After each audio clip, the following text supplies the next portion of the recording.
your siblings. Hurry the fuck up. I'm sick of hearing my mom bitch at me 24/7 about more kids. It's your turn. Hurry the hell up. You can have another one, General. No, man.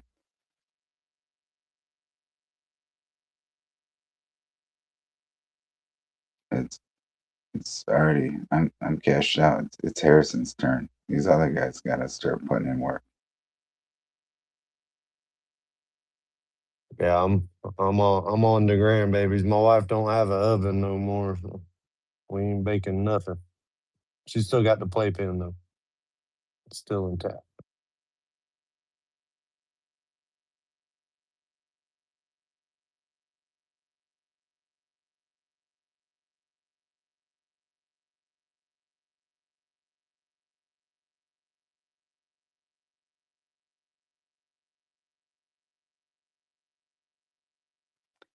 That's one thing you'll notice with almost everybody in our group. Everybody has kids, unless they're the young bucks like Harrison and Vinny. Everybody else, for the most part, does. That's why we're fighting. Vinny ain't really a young buck. I mean, I don't know if I call 29 a young buck. Yeah, he's turning into a grandpa. He better hurry the hell up.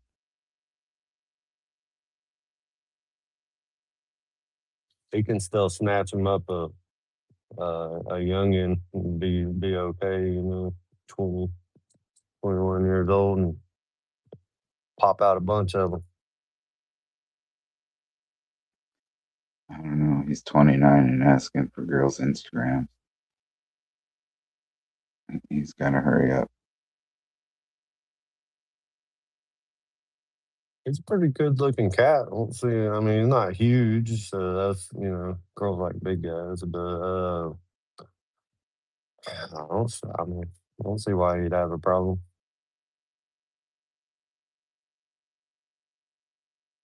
That conversation we had yesterday was funny as hell. I don't think he fully grasped that whole concept of during our time, if you got a girl's phone number, you'd actually have to call their house phone. There was no cell phones, and then you'd have to talk to their parents and ask to talk to the girl. These young Gen Z guys.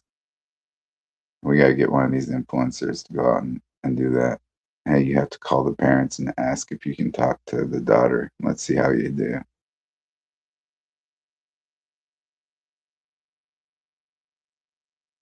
Yeah, it was good being nostalgic during that conversation. I had a good time. That girl with the Instagram probably has a roster in her DMs. Just being real.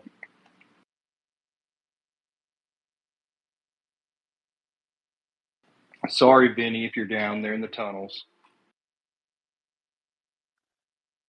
Well, look, guys, the longer you wait, you know, the more baggage that are going to come along with the women. So just know that.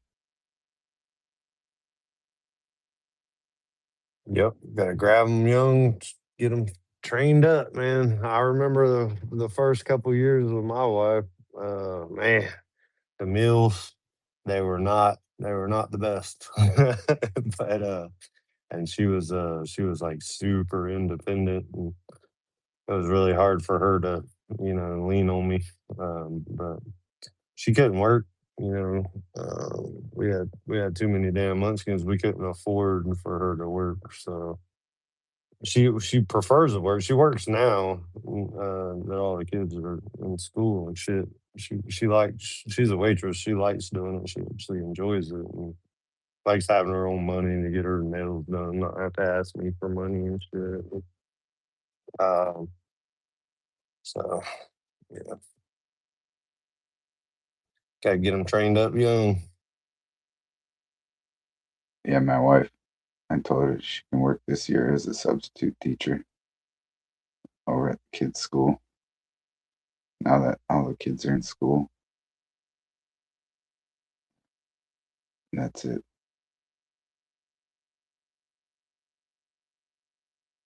How else are you gonna?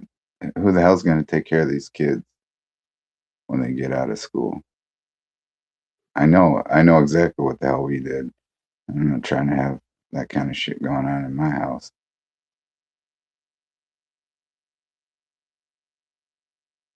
Yeah, I was getting into all kinds of trouble. I was with a single mom in Section 8 housing in the hood. You know, I wasn't up to no.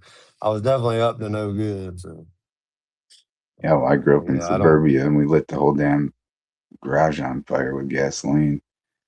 Try to put the shit out. I think I told you guys a story about that. So yeah, I don't need that happening around here.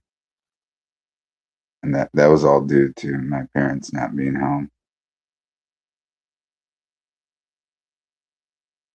Kid, when you get a group of boys together at that age, they're gonna do some dumb shit, guaranteed, 100%.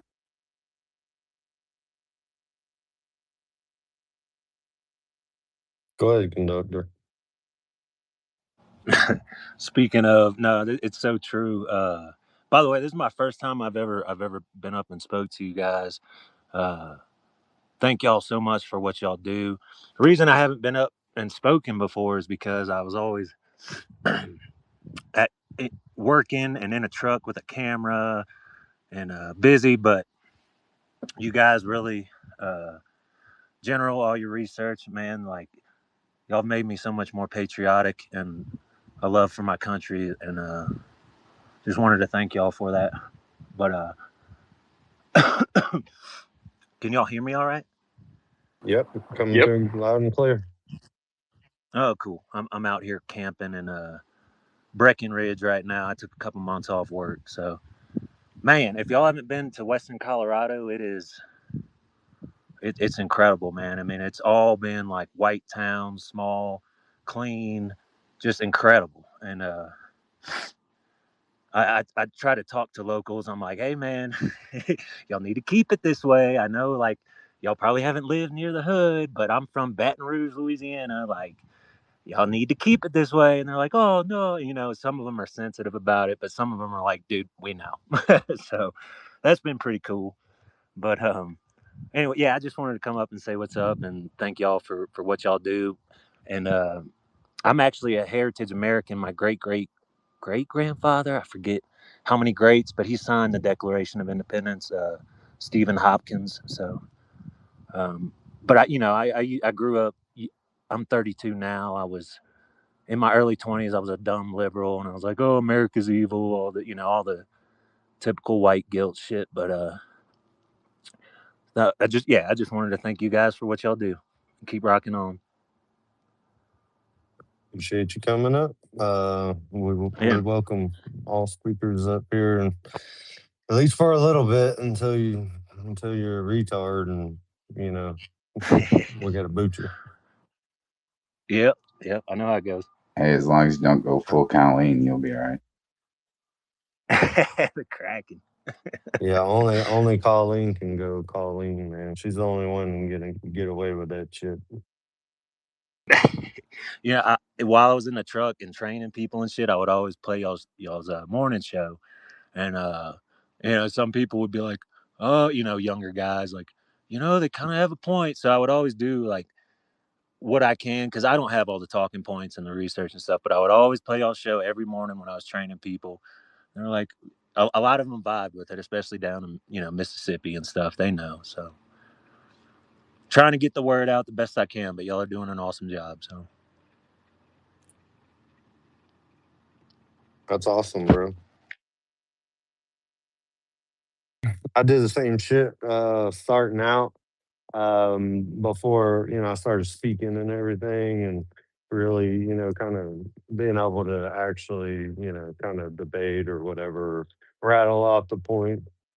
um I would just I'd be riding around with my apprentices or whatever, and I'd throw it on and let them do the talking, and then just sit there and co-sign it or whatever.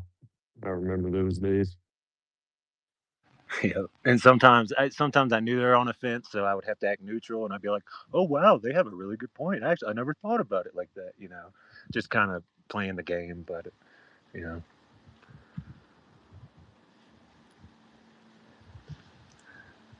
But yeah, man, Western Colorado, bro. Like, have y'all been out this way? Breckenridge, Crested Butte, Silverton area? Yeah, I used to ski Arapahoe all the time, the back bowls. Oh yeah. Oh wow. Yeah, it's incredible out here. Or I should correct myself, snowboard. I've mountain biked Arapahoe too. Arapahoe in the summertime is real nice. I'll have to head there next. Where is that near? Just yeah, it's Breckenridge or right there, man. Vale? Just Or... type in A Basin and it'll pop up. Okay, cool. My kid just came running in the house. He's riding through the trails on his bike, and he almost got taken out by a deer.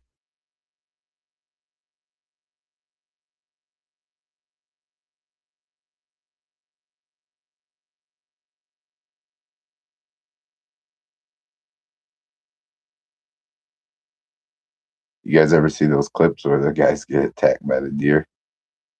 This shit is wild.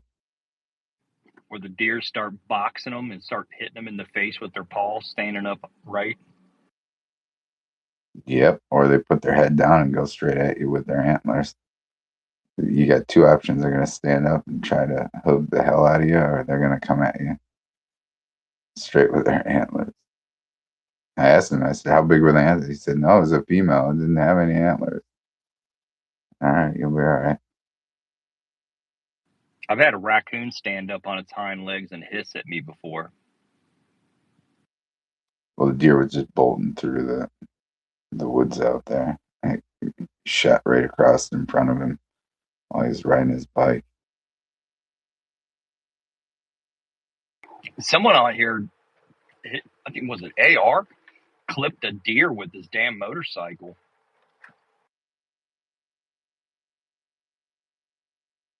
Yeah, that's dangerous. We have we have a bunch of turkeys up here. If you hit one of the turkeys, that'll total your damn car. They're huge.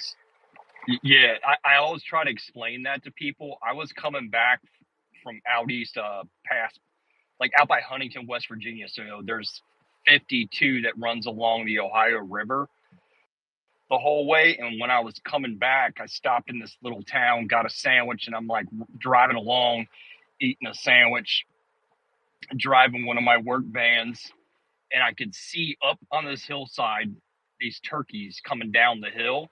And this damn son of a bitch jumped, spread its wings like it was going to fly across the road, and I smacked that damn thing going about 55 miles an hour, took my entire windshield out. And if I'd have had a passenger, they would have gotten hit by the glass because it sunk in that far. That's how big it was. And then he kept going. The damn thing didn't die, just kept going through the woods. I had to drive back with my head out the window to get the van home so I could call insurance and have them come look at it.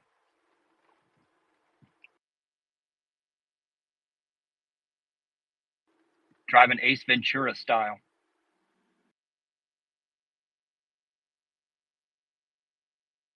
Yeah, I know more people that have had their cars totaled by turkeys than by deer. Yeah, they're huge. I don't think people realize how big wild ones are.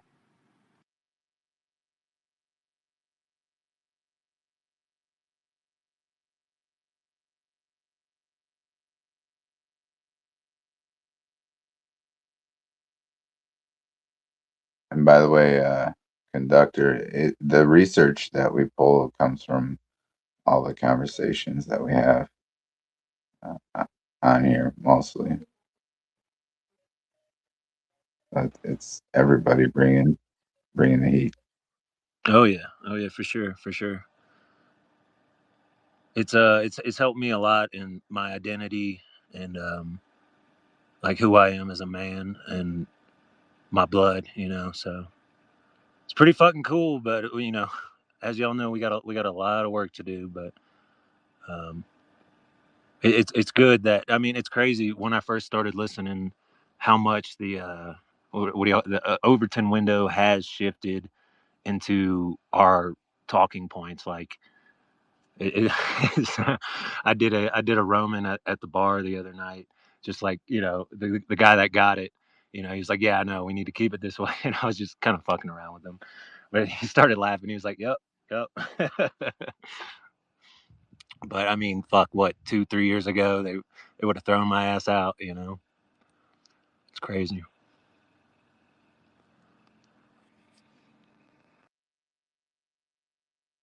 It was pretty crazy. All the steel guys that I worked with from Morrow, I got them. I got them all race filled and J filled and everything.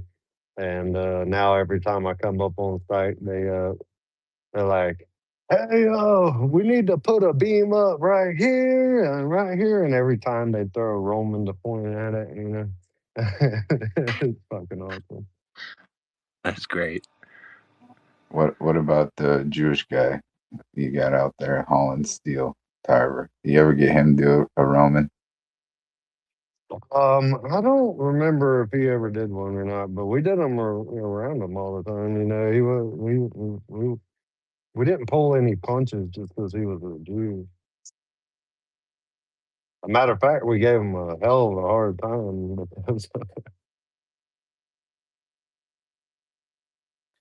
Yeah, well, if you got a Jew out doing construction, I'm pretty sure he's not too thin-skinned.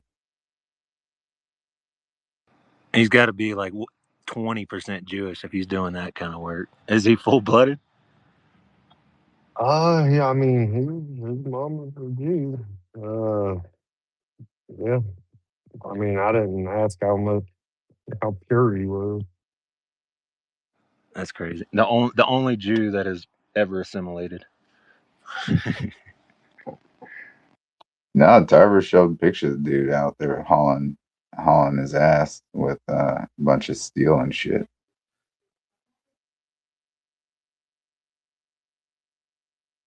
Yeah, I mean, he wasn't the best worker on the site, but he wasn't the worst either.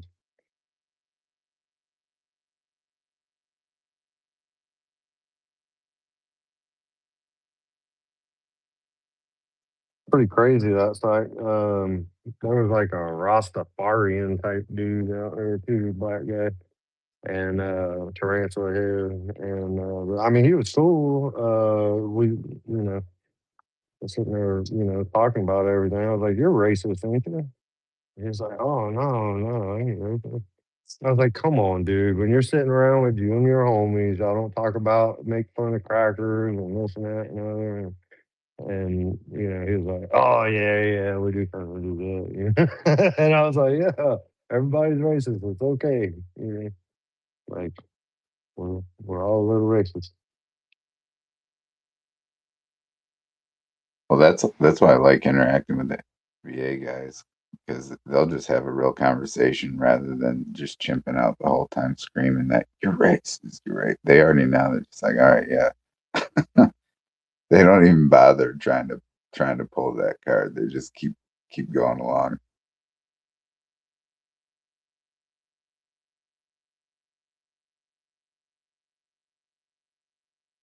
Conductor, yeah, go ahead, jump in there. Oh, I didn't know I had my hand up, but even my mom is starting to realize because they still live down in Baton Rouge. I kind of travel for work, but that's like the home base. But she called me the other day. She's like, "Cole, they just dox myself. Who cares? They just ruined everything. I mean, like, because I had like a black babysitter growing up. My mom was working, dad was working, and we were raised to. And her work, it was like she was the boss, and there was all black employees. And then, but now she's like seeing it, like especially because we live in an area, where they had that mall shooting in Baton Rouge, and like Elon like tweeted about it, the governor, saying like it's not our job to raise these kids. That happened like 5 minutes down the road from us, and like that's a place that they frequent, and it's just it's like as much as we try to get them away from our spaces, they just always have to infiltrate. And she was like, yeah, they ruin everything. She's even starting to kind of see it. But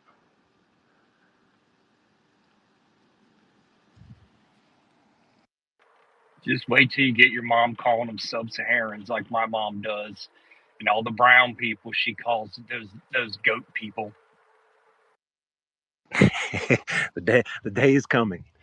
Yeah, I mean, I was at a coffee shop earlier here in Breckenridge, and then there's a few like Indian tourists here, and a couple people from Africa working the gas stations and shit. It's kind of weird, but this Indian dude comes in, cuts me in line. I go, "Hey, buddy!" Oh, sorry, sir. I snap my fingers like, "Get behind me!"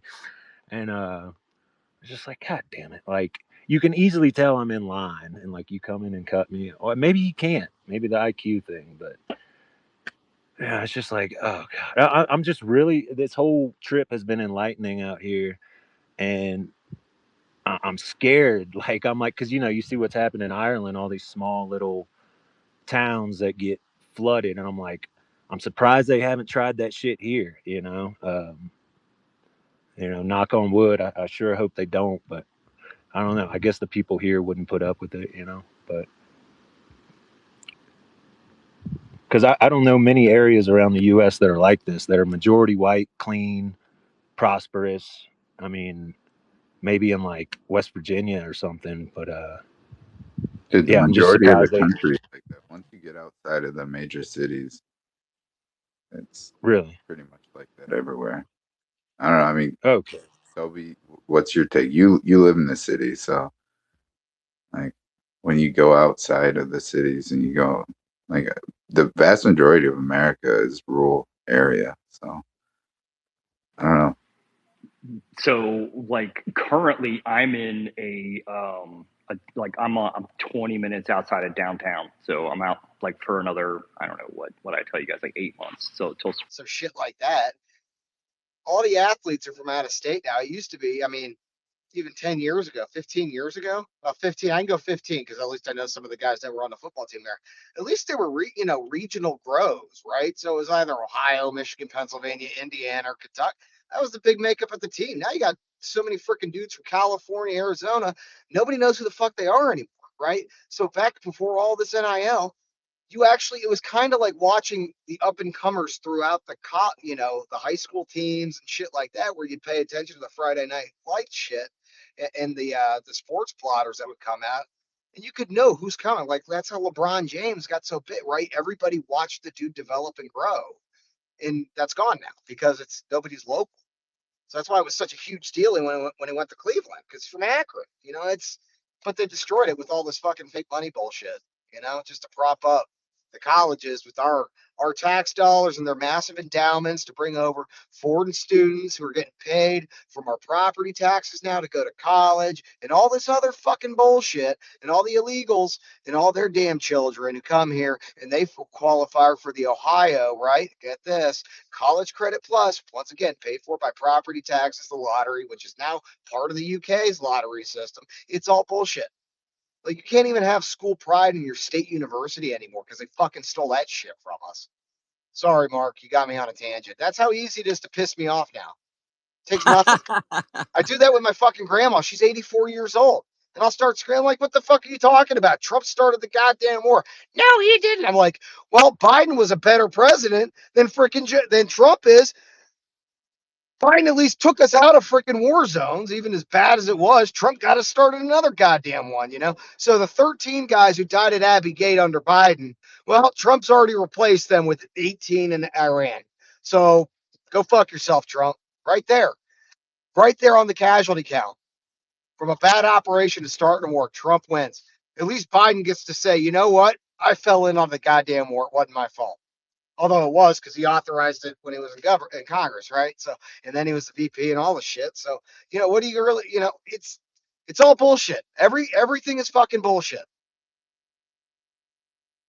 Sorry, you really got me on a rant right there. I gotta stop.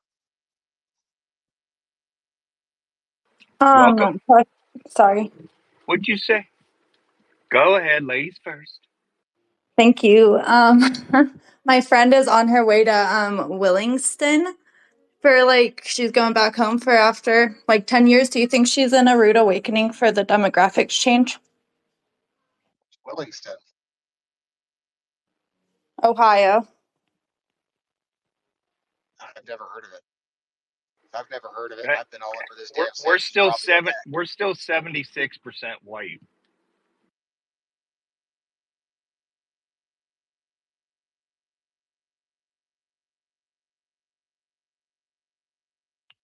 Must be We're nice. I not that. just seen that Florida's 51. Yeah, we're not that G'd out yet. Yeah, she's right up. So Williston, not Willingston. Williston's right up the street from me. It's like probably a half hour away. I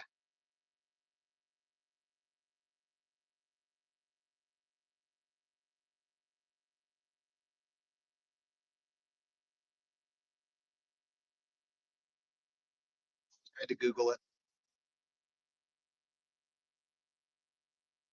Little side tangent. I was just thinking about. I saw Trump put out a message about data centers. I don't know if y'all saw this, but he was like, basically told Americans to just fuck off and stop complaining about it. Like it's going to happen whether we like it or not. And I saw an interesting theory on Instagram. And I remember, General, you were talking about this one morning, how there was a guy who worked in the industry and he was like, no, we don't even actually need water to cool these down, like, or something. But the theory on Instagram was that the data centers are powering the underground bunkers and cities they're building, and the water that they keep gorging up is just to supply those cities or something. I thought it was a interesting take on it, but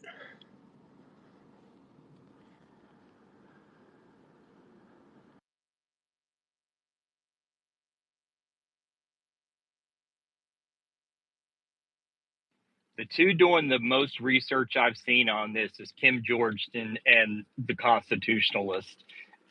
If you get on Georgeton's feed, she's got tons and tons of stuff. I think I just reposted something of hers, like, I don't know, probably an hour or so ago.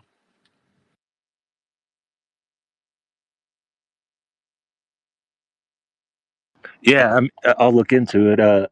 That theory just kind of like struck something in me because I was like, obviously, like we have AI power without the data centers, this and that, and it just obviously never made sense to me why we need to build all these. But thinking about it in a way to power their cities they're building, that I don't know, that could make a lot of sense. I don't know. We're going to end up with like 500 and something in Ohio.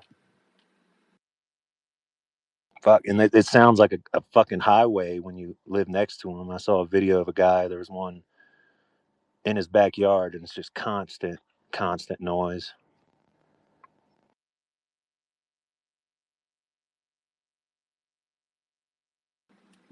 And Mark, you got one down there for you. That's up to you.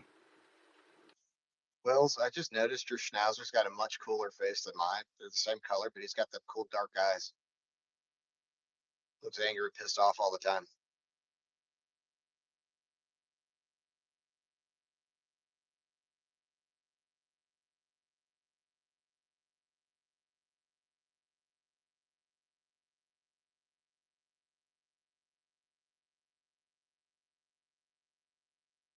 I gave up trying to do anything today. My back hurts damn much. Getting old shit. It's over. It's over. I hate it. I finished what I told my nephew we'd get done today, and that's it. I wasn't going to go anything past that. I've been going back and forth with two different clients all damn day, texting, fucking getting on my damn nerves. And then one fucking realized that the people he hired over me, instead of having me do the damn jobs, he realized he fucked up. And the third one, he was like, yeah, just go ahead and do that one. I'm like, yeah, that's what I thought, dumbass. You work construction or something, I think. Yeah. I've got every year Yeah. I'll do college season. So when they freaking flip, just because I have a bunch of clients that own, they got a whole ton of investment properties in college properties, and they were just getting fucked left and right. So I told them I'd spend a few years over there getting it straightened out and putting it on a system to where it would be a lot less maintenance, a lot less, repaints every year. And I did that. And I've done this guy's properties for, I don't know, like probably 10 years. And he bought a new property last year. I did the first unit, the other two units came available. I was like, yeah, it's not going to be much more than last year, man. I'll go ahead and get these ones on the same shit, and that way it's all the same. Well, these guys went in and fucked it up. So he's like, yeah, you do this other one. I'm like, yeah, that's what I thought, dum. Are you upcharging them for having to redo everything?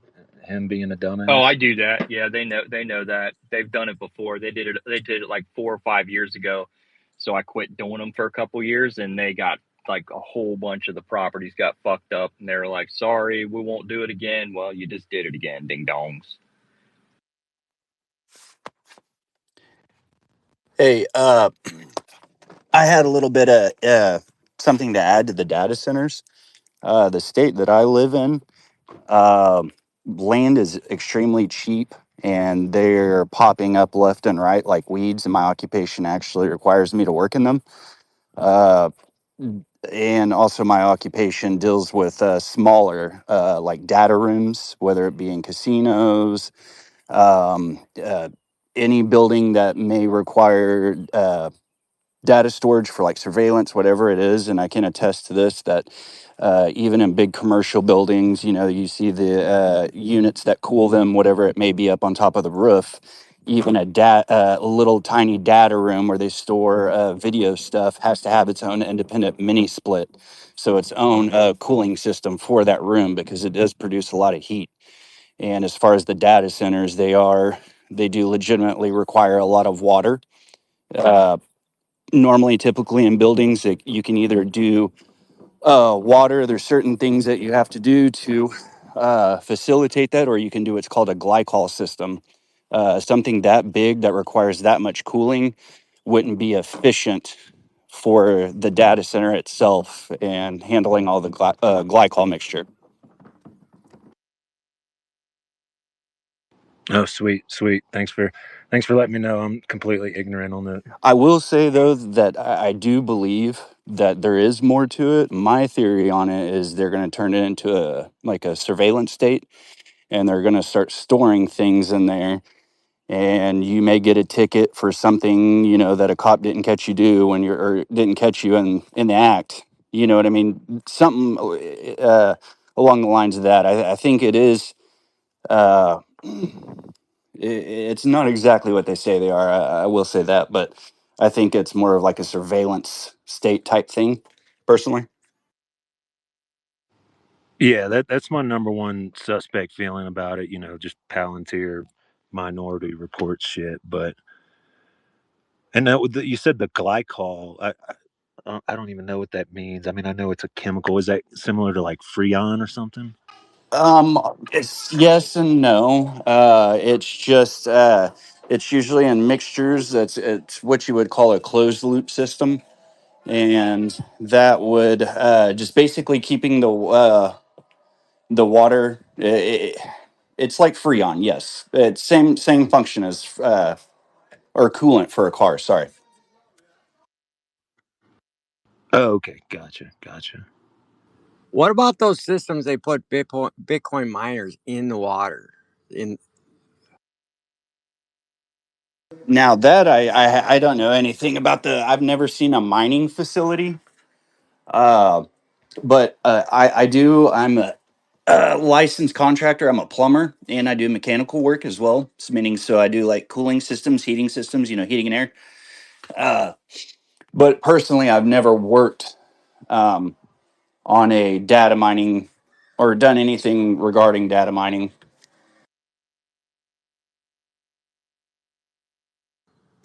I know a guy lives up in Minnesota. He's a friend of my son's. He's like, so they're young 30s. He works telecommunications. He says AT&T burns up so many boards that they have a certain thing with the air conditioning and everything. They just figure it's cheaper to replace the boards than it is to overcool all this stuff. I mean, it gets hot.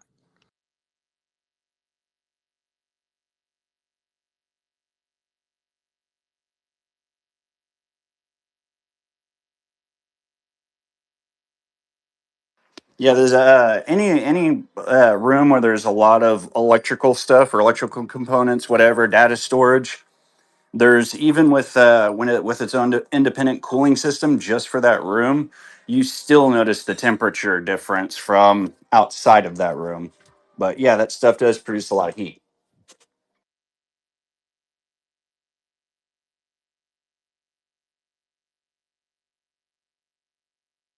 Hey, Toby, speaking of doing jobs like that for customers, I wouldn't do this. I'm building a firewall today, and I got to mud this thing in. I got to drywall around everything because you want it to seal all the way up to the deck.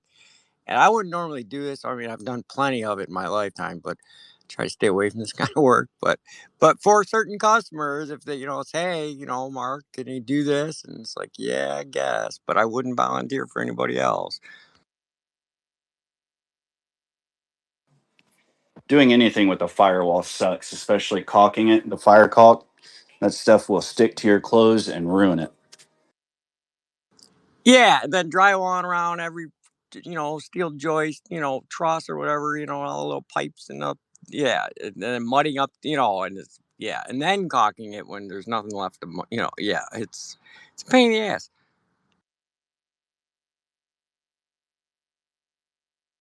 My company, we sub it out. We don't even deal with it. It's not worth our time. It's easier just to pay somebody to do it and let them deal with the headache and the mess. Normally, I would. If I was building out a commercial space, I hate to say it, but I'd bring in the Mexicans I know and have them come and just deal with the whole damn thing.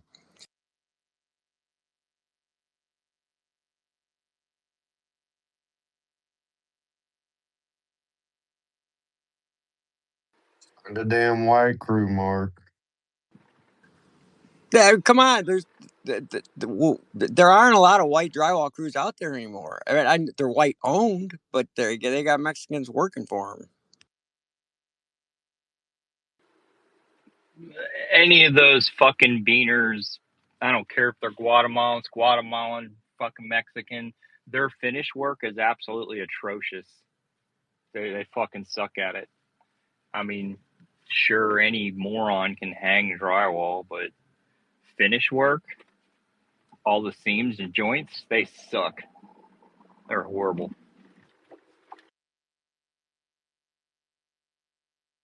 I know because I go in and clean up their fuck ups.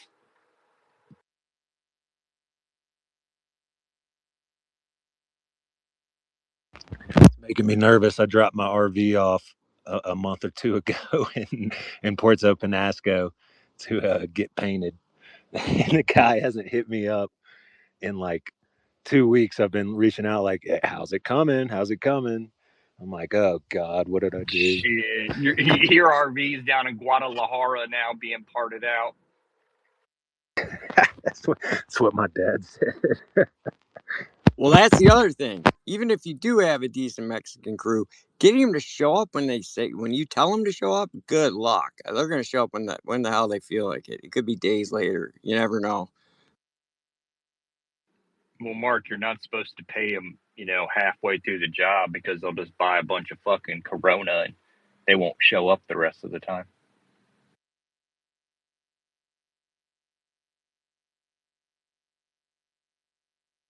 A dirty roofer decided to join us. I seen the picture you posted the other day. We need to start a GoFundMe for this dude to get some like sticks of butter, some sandwiches, maybe some cream cheese, some ice cream. That dude ain't got a lick of fat on his own. He's a roofer. You ever seen a fat roofer? He ain't gotta be fat, but damn, what if he goes down? He ain't gonna have nothing to hold him through. He'll float. Damn, dirty roofer, did you get kicked out? Yeah, that guy's skin and bones. Well, I got to say, I've lost a lot of weight since high school. I never had fat in my body. And since I stopped lifting weights, I lost probably 30 pounds of muscle.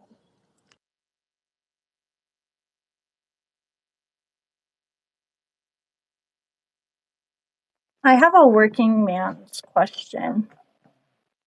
Go ahead. Thank you. So we've had this house for 4 years. I posted a picture of the comment. That's my downstairs bathroom. It hasn't got worse since we've moved in.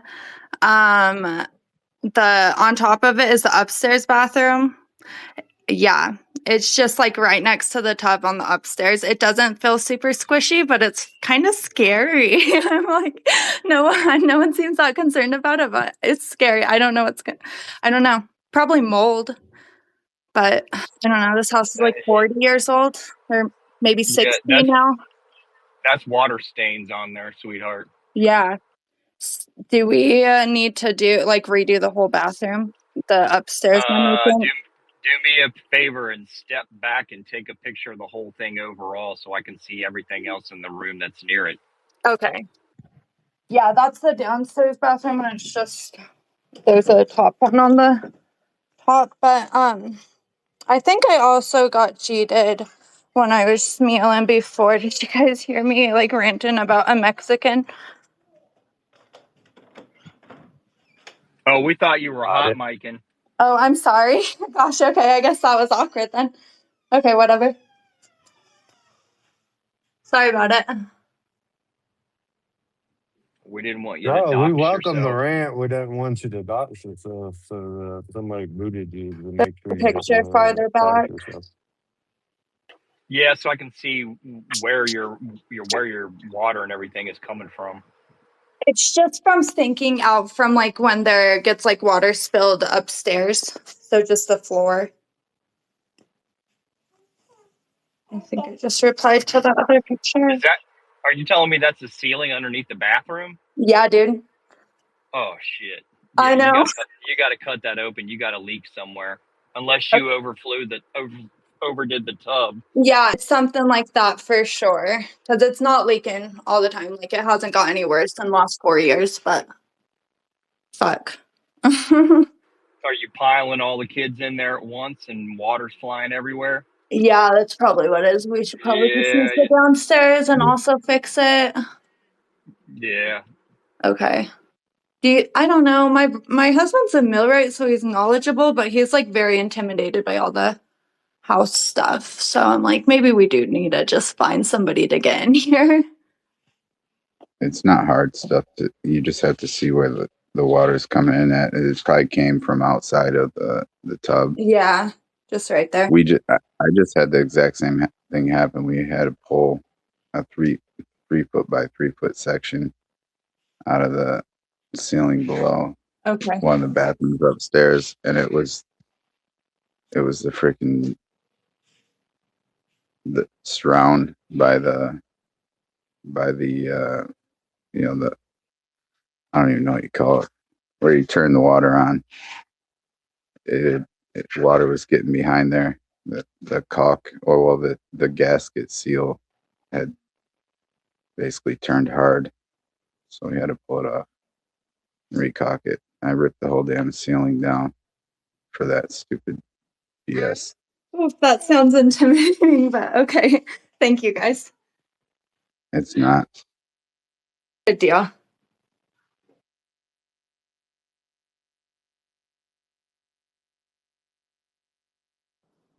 Do you guys have a UV light system in your HVAC system?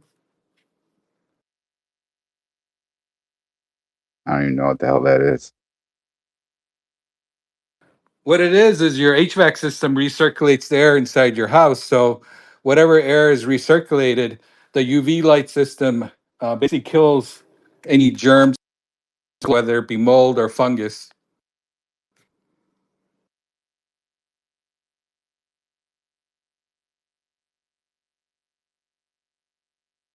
That's the first time I ever heard of something like that. You only need those things if your whole house is spray foam sealed. Because they don't breathe and they mold like crazy.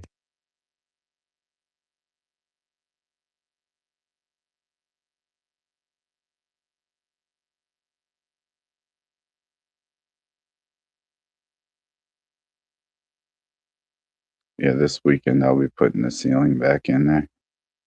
It's just a piece of drywall though. It's not a big deal. Ha! Just a piece of drywall. Then you got to tape it, and then you got to mud it. Yeah. Then you got to paint it. And if you got multiple colors of paint, blah, and if it's no, it's the ceiling. It's just ceiling white, and I have crown molding in the room, So I'll just slide the piece of drywall back up behind the crown molding. I'll only have to tape the 2 seams. Not a big deal. Taping a ceiling and actually have it look flat when you're done it can be a pain in the ass. Yeah. Well, on the the 2 sides of the drywall, it's indented, so it's got a spot for the tape. It's the end piece that's a bitch. Just keep feathering it out. Yeah, I was gonna say the 2 spots for the embedding of the tape doesn't count for the 12 inches you need to feather out to make it look flat to the rest of the ceiling.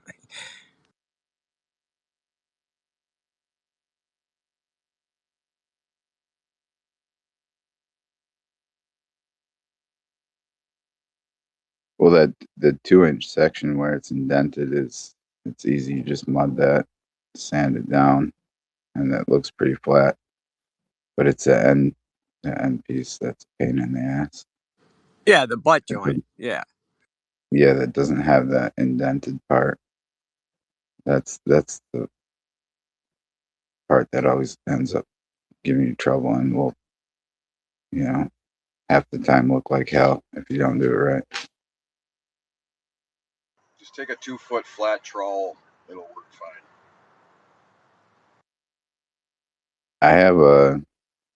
I think the biggest one I have is like 16 inches. That'll work. Yeah. That should be fine.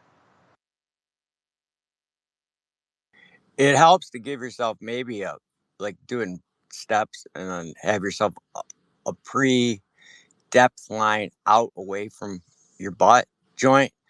And then when you go back to mud it again, you can rest your knife or your trowel, whatever you're using, on that from your center of your joint out to your line that you made. And then past that, you can go to 0. I don't know. That's one way to do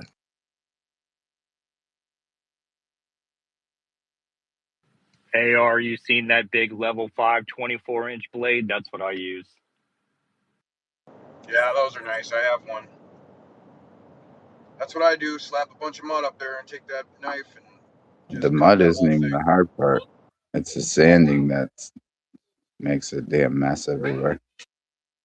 I have a pole sander with a vacuum hook up to it, and it's, I think, a 7.5-inch disc, and it suctions right to the goddamn ceiling, and you just turn it on and move it around, and there's no dust whatsoever.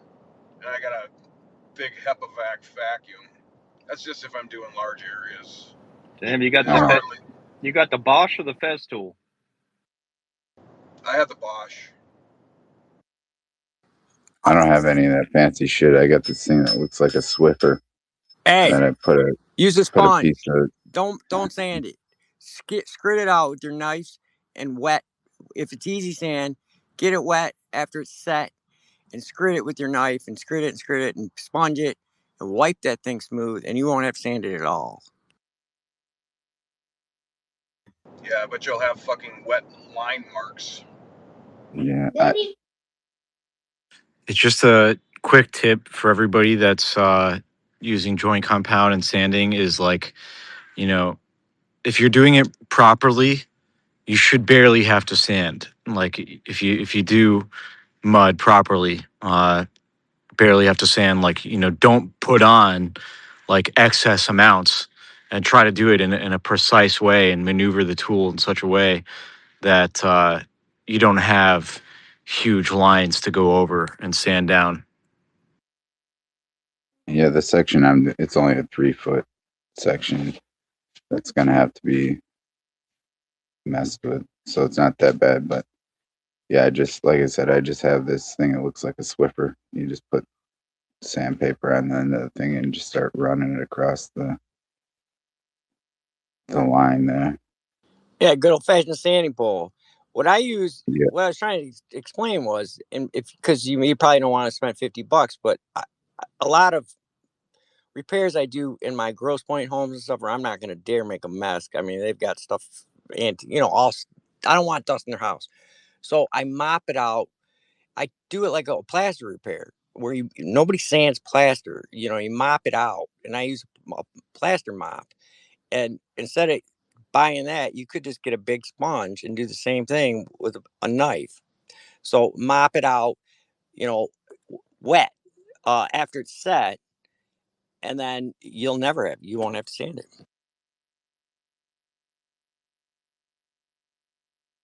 I don't know how to do that shit. I just sand it. All right, I tried.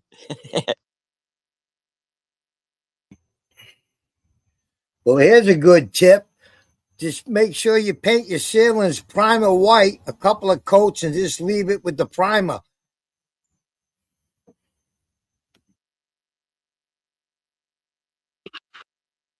Well, all the ceilings in my house are just ceiling white. I just buy the ceiling white paint, and that's it. You don't prime it first, General? Yeah, but it's just I use the same paint on all my ceilings. So if I ever have to do any touch ups or anything, it's all the same.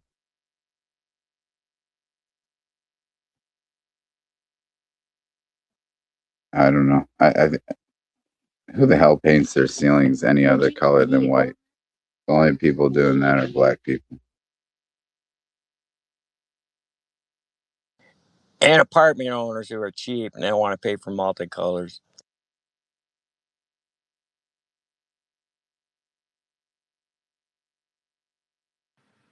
Still sounds pretty black. I mean, Toby, what's your experience? How many houses have you gone into where people have other color than white on their ceiling?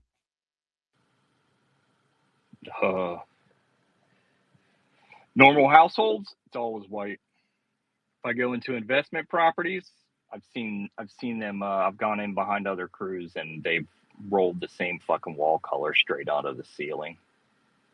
See, he knows. That's what I'm talking about. Property owners, they're different than homeowners.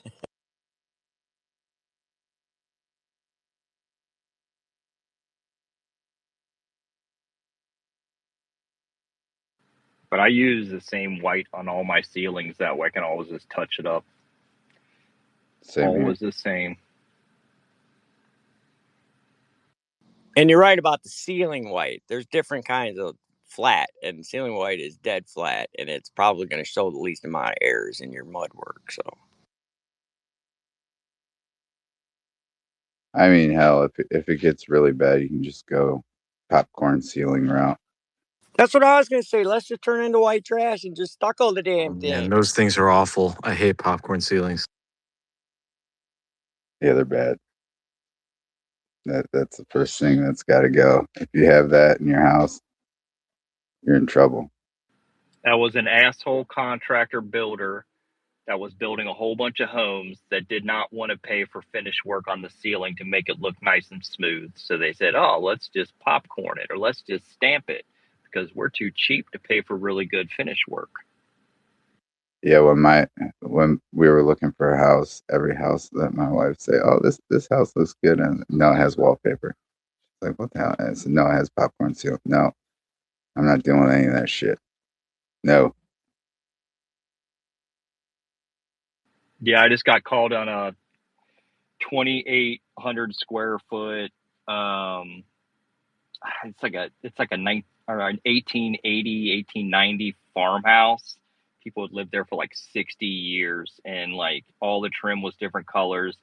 About 1,800 square feet of it had wallpaper in it, and the lady, like, I never heard back from her, and the agent called me like, "Have you heard from her?" I'm like, no. And it's like, look, it's close to $5,000. There's a week and a half worth of wallpaper removal alone in there. Like $5,000 just for wallpaper removal, and I'm not budging on it. Fuck that. No way. That shit. You don't even know what you're getting into. It could take even longer. Fuck that. Yeah, no way. Fuck wallpaper. My first house, we had to do that. Well, it was a house built in the 1930s. And had wallpaper. We had to pull that. I'll never do that shit ever again. No way in hell. Anyone who puts wallpaper on their walls, you're insane. No way. Trying to get that shit off is a nightmare. Car. This one Carpets, specifically. wallpaper. No, fuck no. No. No, no, no, never. But she left, and I'm kind of upset because it was for Lils, and I was going to tell her to stay away from RAF Fairford because Iran says they're going to hit it. Send her a DM. They got that kind of range. That's Yes, they going to be do. a tough The one. UK, it's like right at their edge of their range. Yeah, but that means they're going to have to shoot that all the way across all European countries without it getting shot down anywhere. That's pretty ballsy. And why the hell would they want to go bomb that? All it's going to do is uh, bring all the European countries. And well, I mean, I could get it. I could see it. You know, Russia killed Lindsey Graham, yeah, as a retaliatory to all this shit. So I don't know. It'll be quite interesting to see how that's going to go down. Maybe Russia wants all the war to happen in Iran instead of Russia. How long before these sand donkeys in the U.S. start getting squirrely?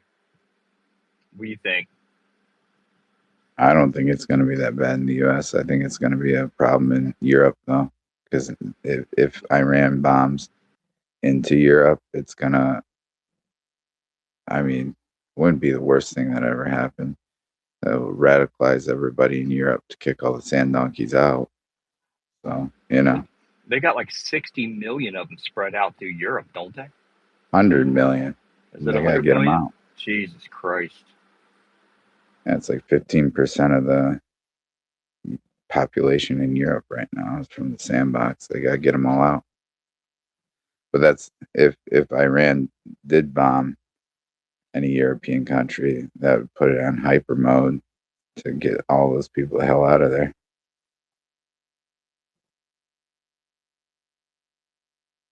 Seems like their strategy, at least here, is to keep us pacified, that we're not we're not under threat. Everything is good, and so we don't react accordingly to them. Well, it's been like that all over. I mean, why do you think the Shiloh Hendricks case is such a big deal? Because they don't want Americans going out there and start mean mugging and talking shit to all the invaders and tell them go the fuck home. They don't want that. They want the kumbaya. Like, hey, we want kumbaya until you're a minority, and then we're gonna kill y'all. Which we're getting pretty damn close. So, you know, once white Americans drop below 50%, they're gonna start doing their shit, and we're getting real close to that here on the home front. I understand that this is normally crass, and I don't speak like this normally, but just for the sake of principle, I feel like it needs to be said. Nigger. Why is that crass? I usually just say Negro. I think that's more appropriate. I used to hear my grandfather say that all the time. Negro, Negro, Negro. I think it was Negro.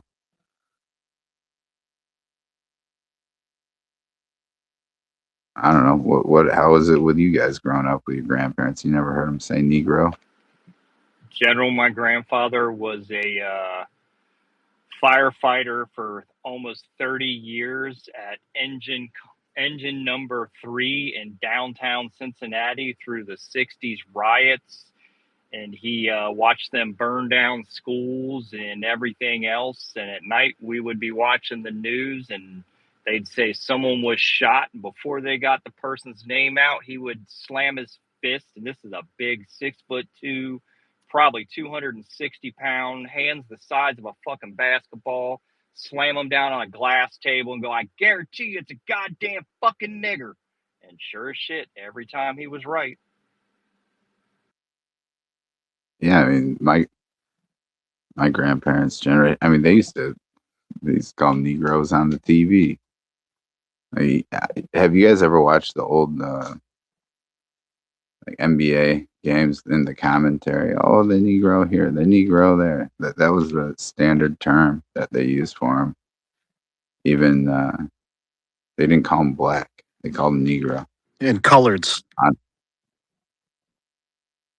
Yeah, I don't know. I mean, they changed this shit so many times. They want it. They're like trannies, you know.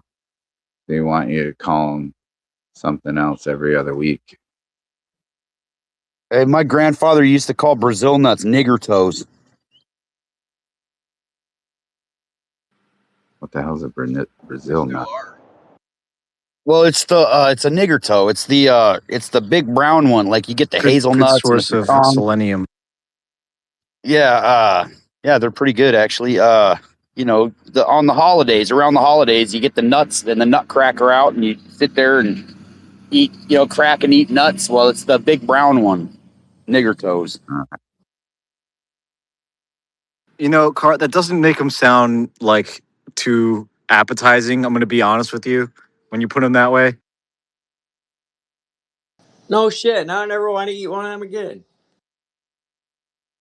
Yeah, I don't know why the hell you want to call them that, and then go ahead and eat it. Yeah, he used to call these Jewish guys that owned a five and dime downtown across from the wholesale candy place. We go in there every once in a while to just look for random fucking stuff with him on the weekends when he was off duty. And my grandfather would say, "Hey, what's going on, Hebes?" to the Jews. That's what they used to call them. They didn't call them Jews; they'd call them Hebes. What is it short for, like Hebrew, the Hebes? Yep, he'd call them the Hebes. Well, they used to want to be referred to as that. If you look at that Club of Rome map, Hebrew land. yeah, they referred to it as Hebrew land. They didn't refer to it as Israel and the Jews. They referred to it as Hebrew land. They want to be known as Hebrews.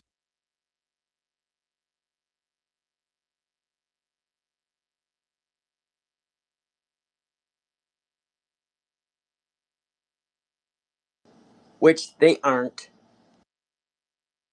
No, they aren't. You know, and I said that on their show last week a bunch of times to piss them off, that Jesus was born into a European territory, which he was. The Romans, last time I checked, are European, and they were the ones running that entire territory region at the time Jesus was born. Yeah, but that Judean province was full of Edomites more than Israelites, and the Israelites were hanging out in uh, Galilee. So, and there are a lot of Benjaminites there, and but most of the Jews, as we know them today, were filling up the Judea. That's Herod was an Edomite. It says it right in the Bible.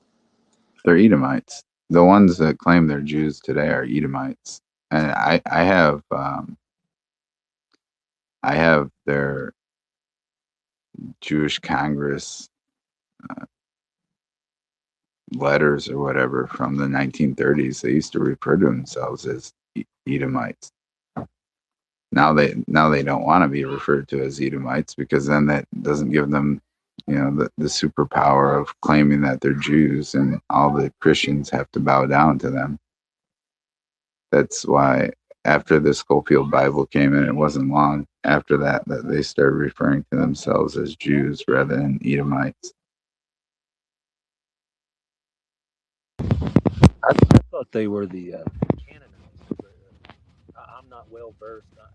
Unfortunately, I need to study my I can't Bible. even hear him. I thought they were the Canaanites. Oh, they're Edomites. Well, Esau, hold on. Esau married two Hittite women, which were Canaanites.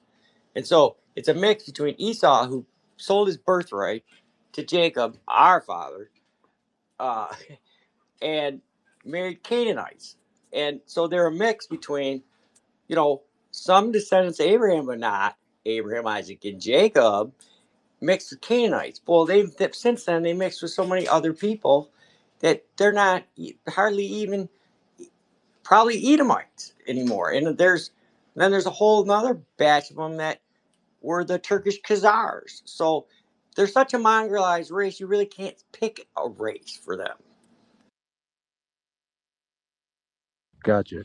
Appreciate it. Yeah, because there was a book. One of my neighbors, she's like 65, and she was telling my my mom was like, "Yeah, he keeps talking about the Jews and this and that," and she was like, "He's right." And she handed her a book. It was called The Curse of Canaan or Canon or something. So I thought they were the Canaanites, but yeah, I'm super not well versed into all the hi, history of our lineage and what we're called as Europeans and what they are, you know. But I know we're completely two. There, I just know that we're obviously two separate tribes, and we split off somewhere. That's all I know. So Well, Jesus Yeah, and did if you say think about it, he I'm said he sorry. only came for the lost sheep of the house of Israel. He only came for them, and that's it. So then you got to go and figure out who those guys are, and then you'll figure out that. Well, I don't know where does Esau fall in that, Mark? He doesn't, because Abraham had first he had a handmaiden's son Ishmael, which is where a lot of the Arabs come from. 12 princes from that. Um, and then he had Esau, and then he had Jacob, but they were twins. And Jacob held Esau's. Esau came out red, by the way, communism. But anyways, and Esau sold his birthright to Jacob for a bowl of pottage, but he also married outside of the family to two Hittites. So he lost his nobility in multiple ways. And then Isaac, their father, gave them the blessings. He gave it all to Jacob. So the blessing passes through Jacob and not to Esau. And Esau was basically like Cain, cursed to be pretty much a wanderer and basically have no land. Well, that's why they want the whole damn world, because they don't have a homeland. Well, that's why they're gypsies, right? They don't have a homeland, and they're always getting kicked out, going all over the place. And yeah, I mean, they fit the bill, but yeah, they're not. They're not Israelites. Jacob. If you guys don't know, Jacob, his name was changed to Israel in the Bible. So when Mark is talking about Jacob, he's talking about Israel, and the ones who claim they're Jews but are not, they're the Edomites from Esau.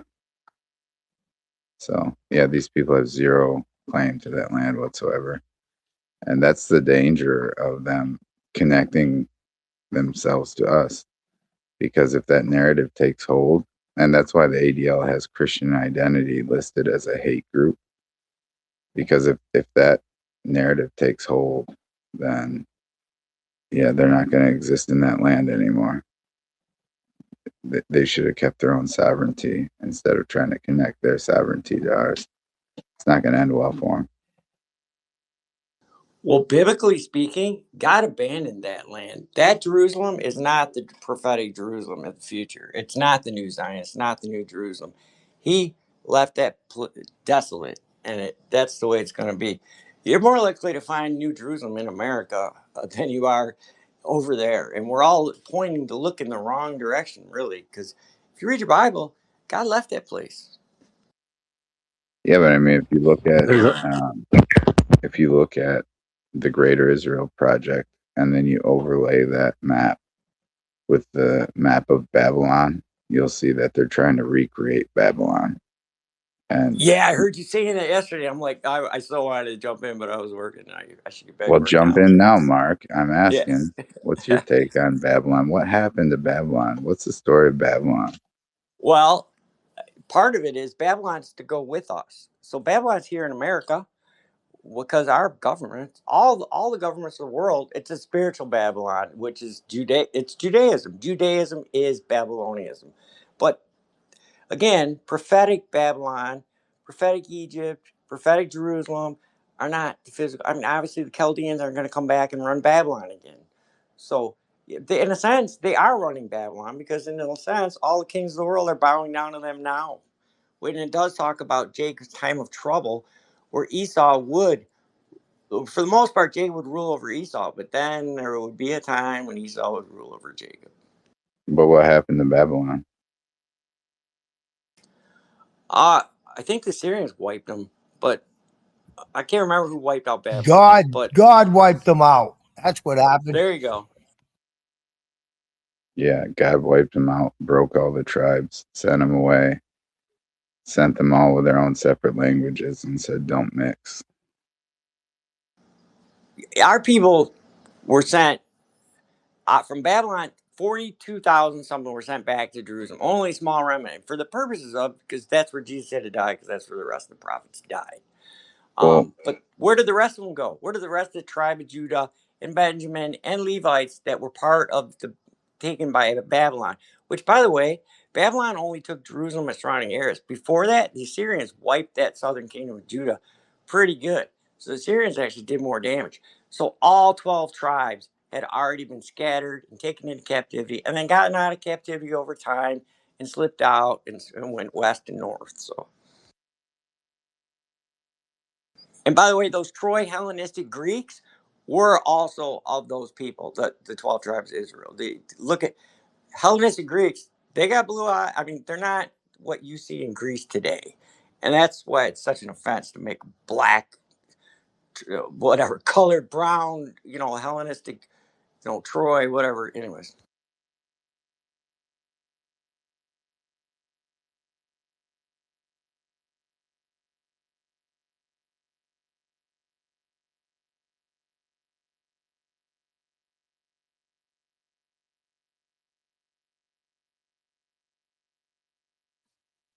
Did we lose Mark or is it me? no, he closed the mic. Yeah, I wasn't sure if I just rambled too much, but yeah, it's fascinating. There's actually Well, they're I've doing. seen a lot of research. Yeah, go ahead, Oh, I'm jump in sorry. there. I've seen a lot of research people, taking the context from the Bible and applying it to America and making a good case that all of those lands spoken about in the Bible actually took place in America. Like something to do with the rivers that don't line up in the Middle East. And there's like a lot of places in Utah that line up with the lands in the Bible, stuff like that. Yeah, I mean, it doesn't really matter because at the end of the day, it, what is a nation? A nation is not a landmass. It's a group of people. So, wherever Yeah, wherever true. you're at is where it's at, and that's why they're flooding True. us and invading us as a whole to try to destroy our control over all of it, so that they can step in with the control and rule everybody. And the Browns are too stupid to understand. The blacks are too stupid. The blacks are sitting there cheering on that we're becoming a minority, but the blacks are so damn dumb that they're the most hated demographic on earth. Blacks are hated more than Jews, American blacks specifically. So I'm not really sure what they think is going to happen to them on this whole front. They have lower birth rates than we do, and they're talking about us becoming a minority. They're going to be like 11, 12%, and they're going to get their ass wiped out. They're going to be the ones that will be the first ones to go. It won't be white people.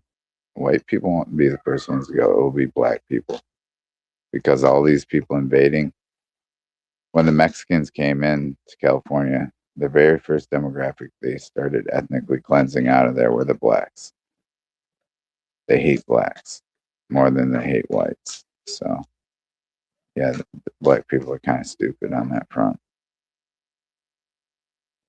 And Jews are also stupid, by the way.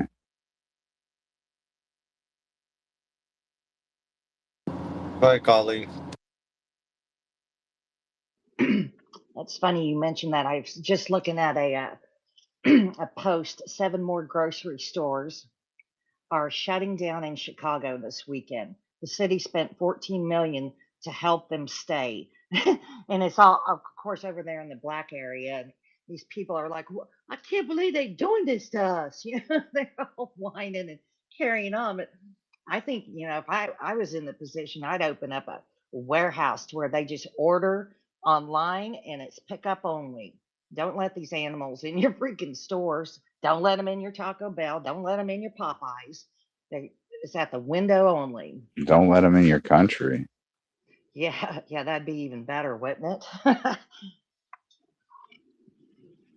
Well, we see what happens in the Bible with Babylon, for example. God broke it up and took all the different demographics of people, the different tribes, and split them up and separated them out and said, you stay there, you stay there, you stay there, you don't mix. And we can understand that now, right?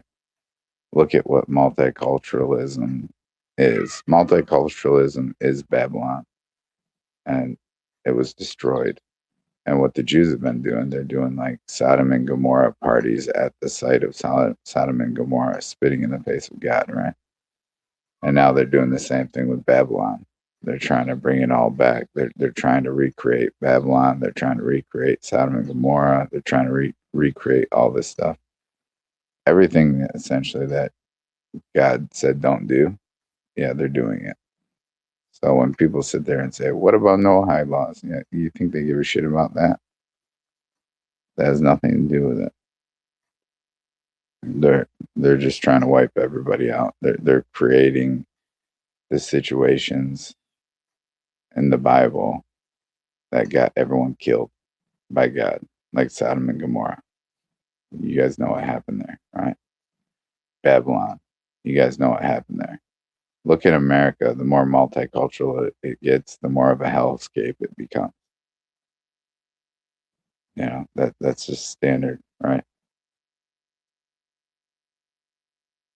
Yeah, so that Tower of Babel was long before the Babylon that conquered, during the time of Isaiah and Ezekiel and all that. But that Babylon in the prophetic era of Isaiah and Ezekiel and Jeremiah and all them, that Babylon also, it says, was diverse, and so was Egypt. And so diversity runs with these people because it's a tactic of war to mix everybody up so that there's no one, strength through, family members, basically, so. Yep. And that's why they've been pushing this. Even in the Epstein files, they laugh about it. Say, look at all these people. They're all watching the Super Bowl, and all the ads on the Super Bowl are white women driving around fancy cars with black guys. So, yeah, that's been there, and they're laughing about it. They're laughing about it.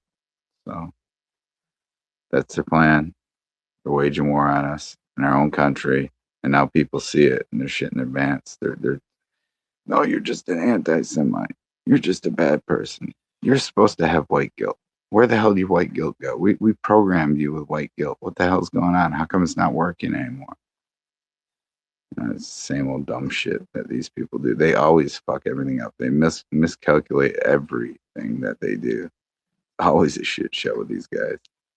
And that's why they've been kicked out of 109 countries or territories more than 1,000 times, because they keep doing the same dumb shit and they keep miscalculating, and it never works for them because they're retarded.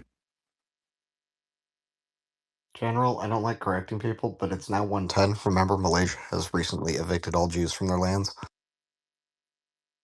Well, I mean, we did it too in America. Ulysses S. Grant expelled them from his territories too. So it is. I asked Jimmy one time, what's the official count? He said 196 countries.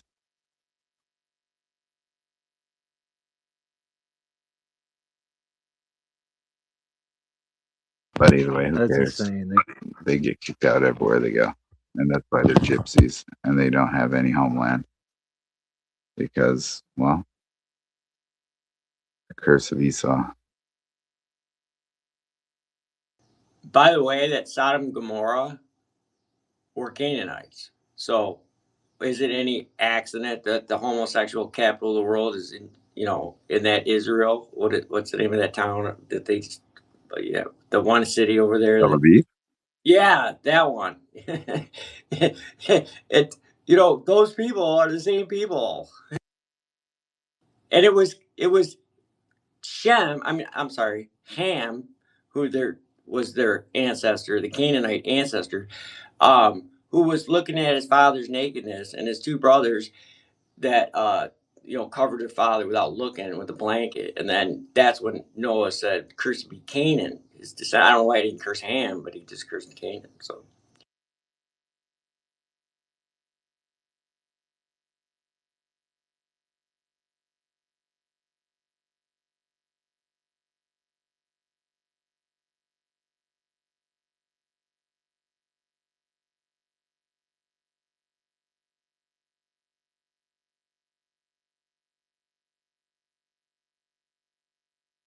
No quarter? Or am I getting cheated? Carter, did you just say you're a G? Yeah, I'm a Jeep. I'm definitely not a cheat. I dropped a stupid meme down below. I thought it was kind of funny. The Sheets gas station, but I kind of made it like Sheets. Anyway, I just wanted to say, as far as I see you laughing, and that's pretty funny. I just wanted to say, as far as the whole idea that you guys are talking about, it's the monetary system. I'm always going to pound on this. I'm going to pound on it time and time again. I think ethnic Americans had America dialed in, no problem. And then the central fucking bankers came in and they destroyed everything. They sold us all out.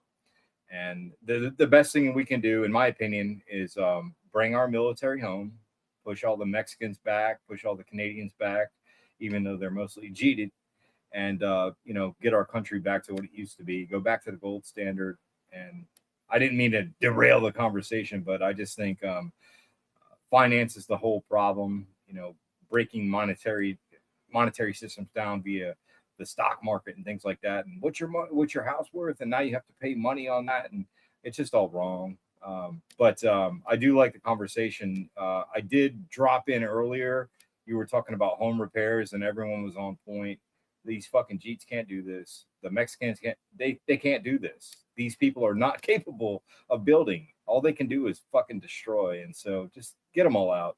Get them all out. Exterminate the house. And I think that's the way to winning. So I appreciate the mic. Thanks again.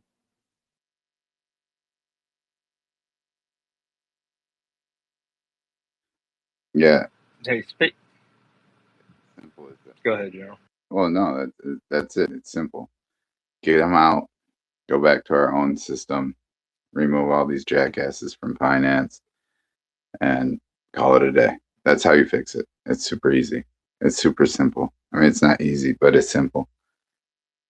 And I do think that's why they're terrified of this new financial crisis that's on the rise, because everyone knows who's doing it. And if they try to get support to bail out all the Jew banks when the housing market completely falls out, they're not going to have the support to bail out that. And everyone's going to know, and everyone's going to see it right in the midst of what the hell's going on right now. So yeah, they're in a shitty spot, especially if they're doing this whole Iran shit and then it crashes and they want to bail out all the Jew banks that have been printing endless amounts of money to get us in this situation to begin with. I mean, how's that going to work out for them?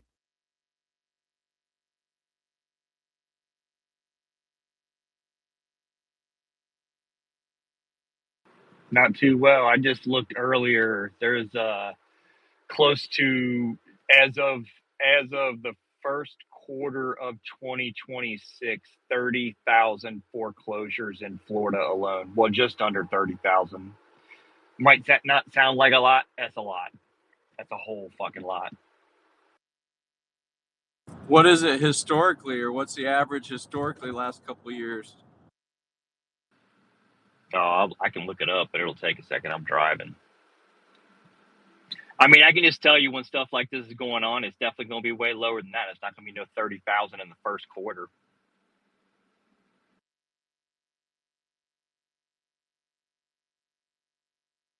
No, we got a bunch of boomers out here protesting. Let's see if they're protesting something positive or something bad. Oh my God.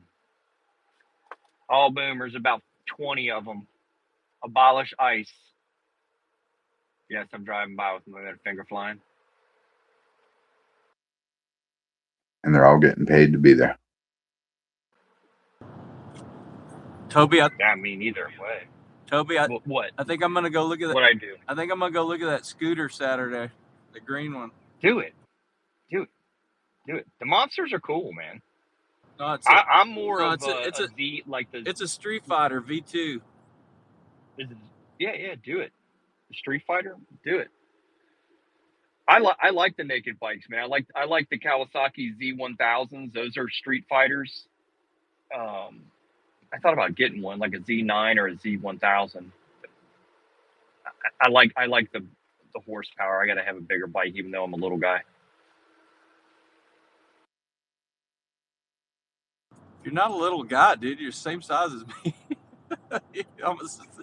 We're almost identical in size.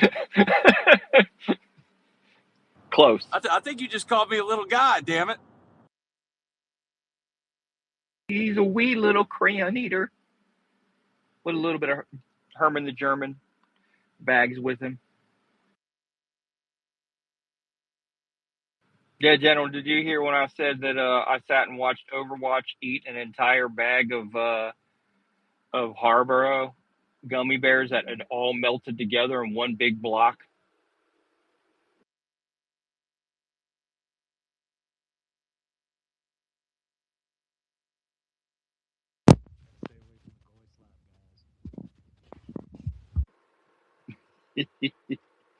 He won't comment on it. It's like a metaphor for what the Jews are trying to do to us with all this interbreeding and stuff. Just make it all one giant molten mess of gummy bear. It did turn kind of brownish. It did. Lost all its characteristic different colors and stuff. Just became a big mocha stew. Not optimal. What is that called? A niggy bear? Yeah, a global homo bear. If you read the early 1920s Jewish encyclopedias, they'll tell you that Jew is not a race; it's an ethnicity, and that's obvious because they're mixed with so many other peoples that they can't be a race, and that's why another reason they want a multicultural is then nobody can claim a race and some kind of racial superiority.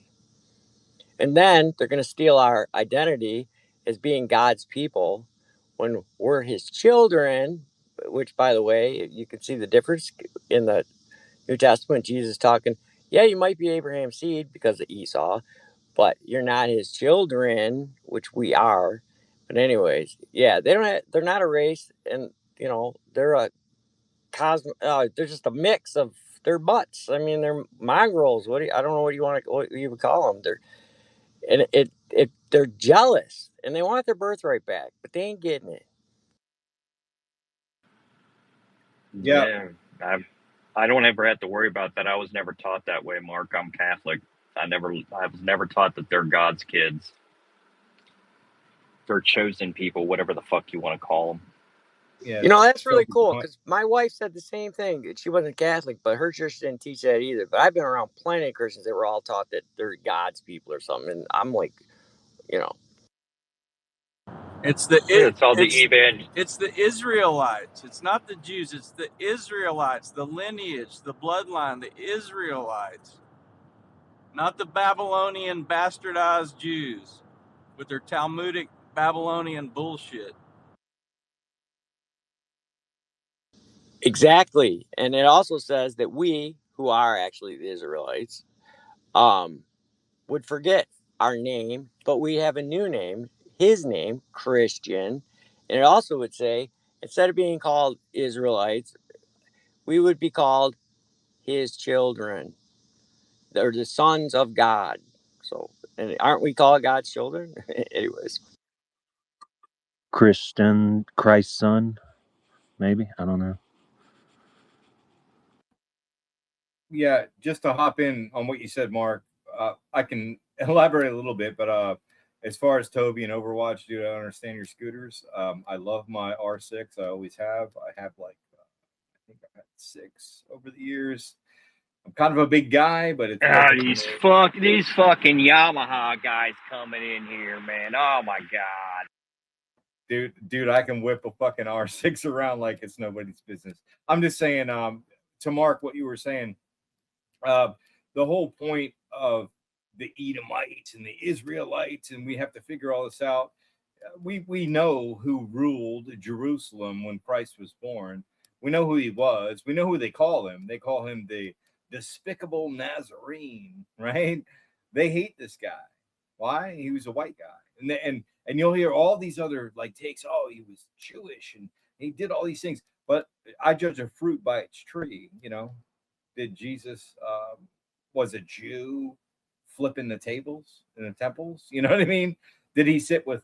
Did a Jew sit with lepers? You know what I mean? Did a Jew heal people? No, it's all wrong. It's all false. It's all fake. These people, as you said, you mentioned nation, they're all a fake nation within a nation, and they just want to destroy. And so when I think of America being built years and years ago, let's go back, I don't know, 150 years, after many men chopped down many trees, and they built many homes. There was no roads, no plumbing, there was nothing was here. It was just white men building things. The Jews, with their little merchant hands, put their toggles together and said, "Oh, we can build something there. We can steal from them." And that's what they've done. They've stolen from us. If we were left alone, if the white men were left alone, if Americans were left alone, we'd be fine. And again, I'll go back to the monetary system one last time. If it was based on a closed system, a gold system, a gold standard, if you will, they can't just print, they can't just make money out of nothing. It has to be based on gold. So if the general wanted something from me, I would say, "Sir, I'm going to charge you $20 in a gold coin." And he would say, "That's fine." And if it took me 10 years to pay him back, it would still be the same thing. They don't think that way. They think, how can I chop this up and break it up and steal from you?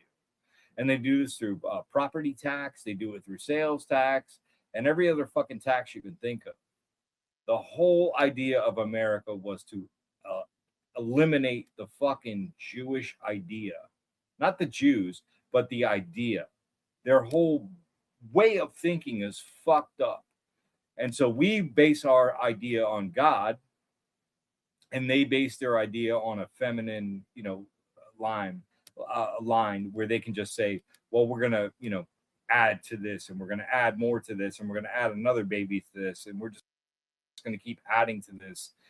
Where men in America just think in a male lineage, where I plant this tree and I hope it serves my grandson. So I see Overwatch is up. I apologize for going off too long.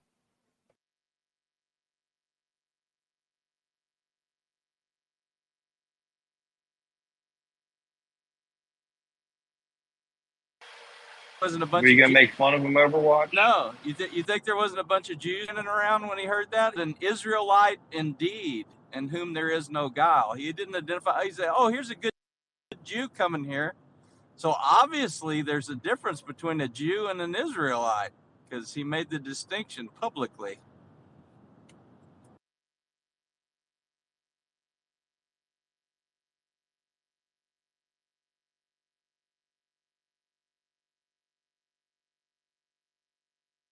Somebody call on card. Yeah, and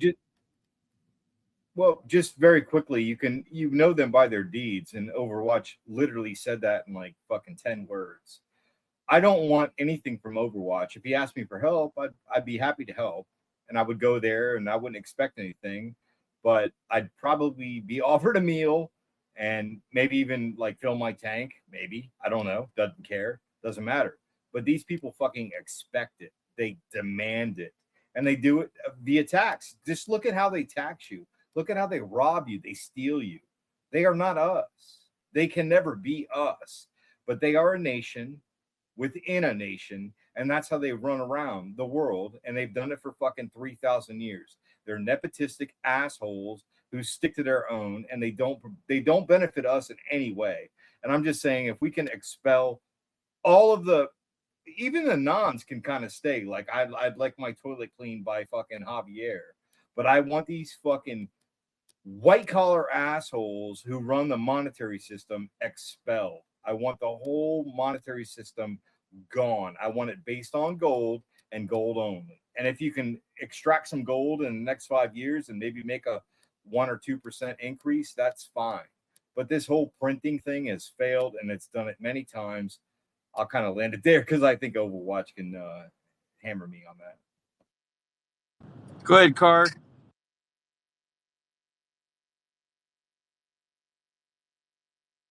Car, you got your hand up, buddy. God dang it! My finger wouldn't hit the button. So anyway, got a C7 or C5 moving shit from Medina to Prince Sultan. You've also got the Emiratis picking up more interceptors in Poland because they're out. Yep. And did I not hit that? Bahrain and Kuwait actually went offensive and used their own planes to go hit Iran inside Iran last night. The Bahrainis did? Yep. Damn. Who are they using as pilots? Their own? Really? They're not too retarded? Guess not. Oh. I mean, you got to remember they all went to flight school here. Oh, yeah, that's right. And I think Bahrain uses F-18s, old F-18Cs.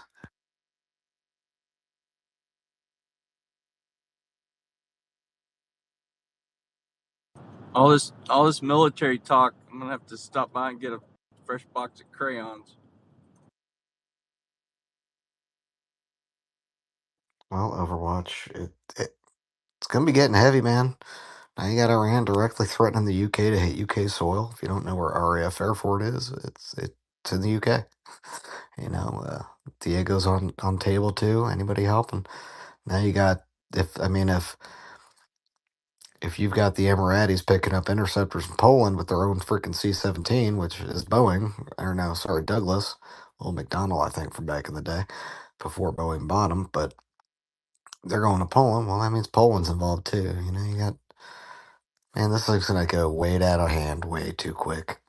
I mean, it's already out of hand, don't get me wrong, but now that the Houthis shut down the strait on their side, oil's not getting through except for China and Russia, so, yeah, Europe kind of stuck in a rock and a hard place. They got no oil. So they're gonna, yeah, they got to open it up too. That's it. I think it's gonna end up going. Oh, and Got us. those planes from Ramstein did land back in Ramstein, so they probably are picking up guys that got hit last night. Just saying. Thank you for the update, Car. And going back to the previous gentleman, what you're talking about is a monetary system based, a constitutional money system without usury. It's the usury. They call it anything but usury. You notice that? They'll call it a service fee, this fee, a tax, property tax, but it's all usury. They don't like it when you call it usury. I always call it usury. I always tell people it's usury because that's what it is. I got to drop off a UPS package at the UPS store. I got to get my dry cleaning anyways, but we had a guy send some switches out. I wish Rush was on here, to a site, and decided the day of the install that they needed a stack kit, a stack cable kit for them to stack the switches, and they didn't order that the day of the install, the day of the project. So I had to come in and save them.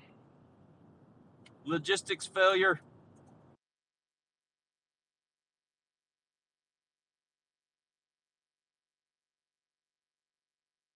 And yes, it was a non.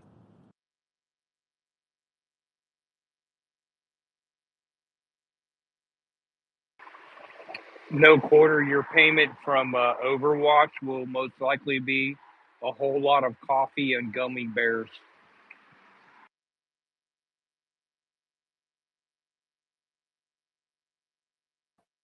Yeah, he knows exactly what the fuck I'm talking about. I don't think anyone else does. It's hard. It's sort of like when our country was founded back in the early 1700s, maybe late 1700s. People didn't know what life was like without a monarch. You had a king, right? This is Retard Island. We got to have a leader. Someone's got to be in charge. But we figured out how to do it ourselves, and we did it based on simple facts. We just hashed things out between ourselves, Tarver, Toby, myself, etc. But I just wanted to say that a closed money system is very difficult for people to understand. They don't get it. And if you think of like a post-apocalyptic America where all the knobs are gone, all the problems are gone, we're in the Great Depression 2.0, we'll figure it out. We will figure it out because we'll all have a monetary system that will be based on something finite. It won't be based on like futures and all this shit. That's why I get upset with like people in the financial industry. It's like gambling, you know what I mean? But basically what I'm saying very simply is that if we went back to a gold-based standard, even silver standard system, we wouldn't need like paper notes, like receipts of notes and things like that. We could just exchange coins. You know what I mean? But what happens? The nation that is a transnational nation, they move in nations of nations, they fucking clip our coins. That's the problem. These people think differently.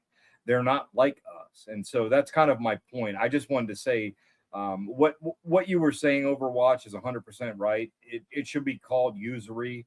It shouldn't be called tax interest or property tax or anything like it. It should be called usury. It's usury on top of fucking usury. And that's how the Jews win via soft war. We win via hard war. And I think you men know what I'm speaking about.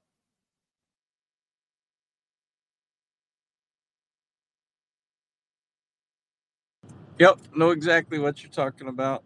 But there's nothing wrong with paper currency as long as it's not fiat currency, as long as it's back 1 to 1.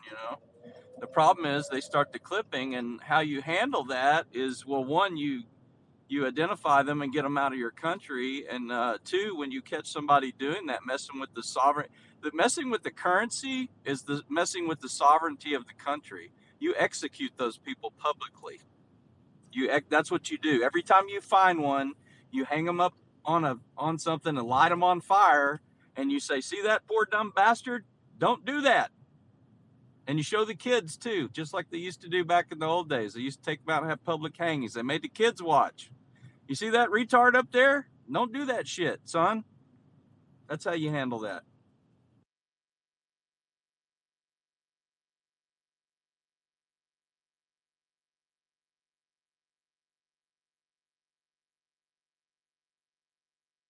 But we quit doing that, didn't we?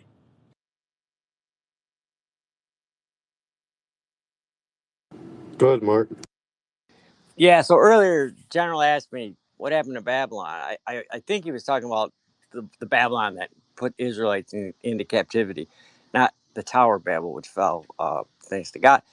But it came. I remember now. It was Persia, who ironically, and Cyrus was king, and he's the one who allowed a remnant to return to Jerusalem, rebuild the wall and everything. And then they get to the book of Nehemiah, and so you got this problem. Now you have this land that was filled with other people while their Israelites were gone, which were the Edomites and many others. So it was very mixed population there. And you've got this problem where they're trying to build the wall back for Jerusalem with sword in one hand and a trowel in the other, a brick in the other.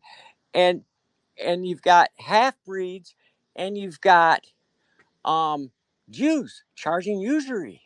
And so they kicked the Jews and the half breeds out. So here's the thing. They got kicked out of what they would say is their own land too, by the way, just for the record.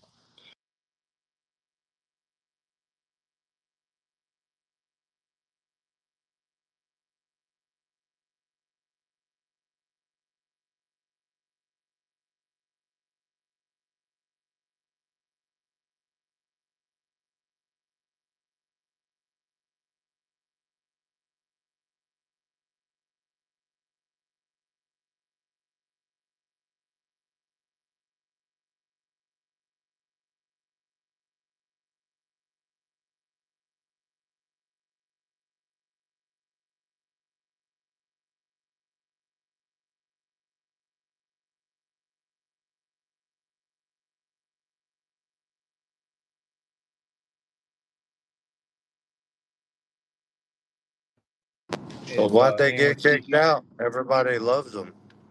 No, go ahead, Porter. I was just being a smartass. yeah, I love your fucking takes, dude. They're short and sweet, and they're to the point. But my point is that they, as people have said, they've been kicked out of so many places. They do the same. The problem is their same playbook. It's like if you're a bunch of if you have a black team of swimmers, right, and you're going to go against a white team of swimmers, and every time you try to compete with swimming, your fucking teams drowns. Like you should probably, I don't know, pick a different, battlefield. They pick the same thing, but how they do it is they obfuscate our media, they lie to our people, they propagandize our children. They just lie and lie and lie, and it's all based on fucking fake money.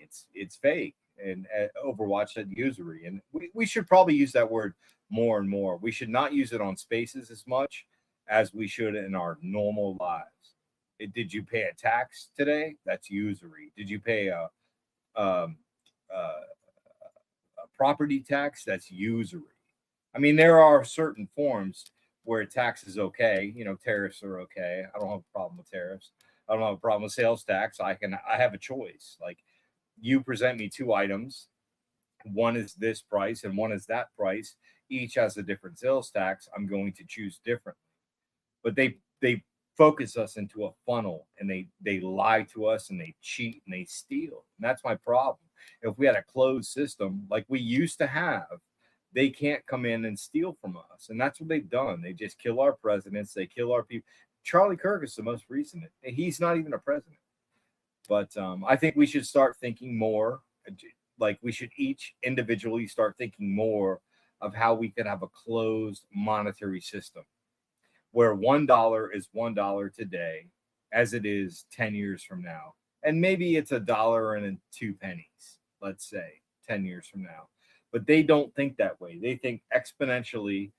And I'll land it here. I'll just say this one last thing. I'm probably going to tell on myself a little bit. I'm a classically trained engineer, not a fucking train engineer or an audio engineer, an actual fucking let's do differential equations engineer. And so the hardest class I ever took in college, and this was like, I don't know, 12 years ago or something like that, the hardest class I ever took, it wasn't Calc 2 or Calc 3 or even differential equations. The hardest class I ever took was called Personal Finance. By the way, it was the biggest book I ever got. It was a big, huge fucking book of equations. And it was, now I see it now. I can look back and see it was a big fucking book of lies. That's what it was. And that's why it was so hard for me. I couldn't get it. I couldn't understand it. They were just straight lying to me. That's what the stock market is. That's what everything is. If we had a foundation, like let's say 1 mile was 1 mile, and it would always be 1 mile, and we'll never have to change 1 mile because it's 5,280 feet. That's 1 mile. Finance changes everything. They move the fucking goalposts. They change kilometers. They change monetary system. They change everything.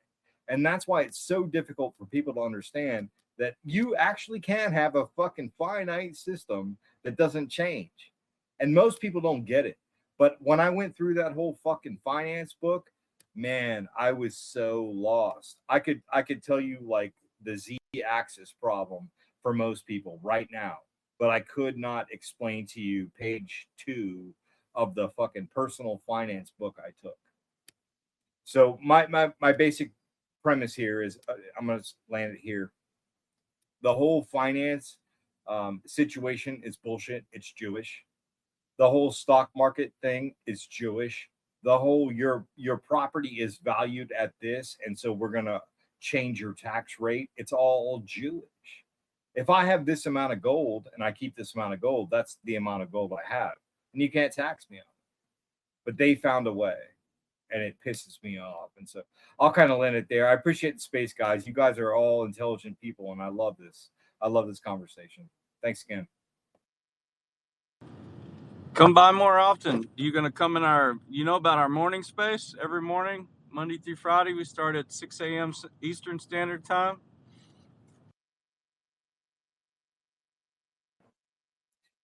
Yes, sir. Overwatch. I do love your takes. Rush is in there on occasion, and I do come in. I have to listen anonymously because I'm usually pretty contentious.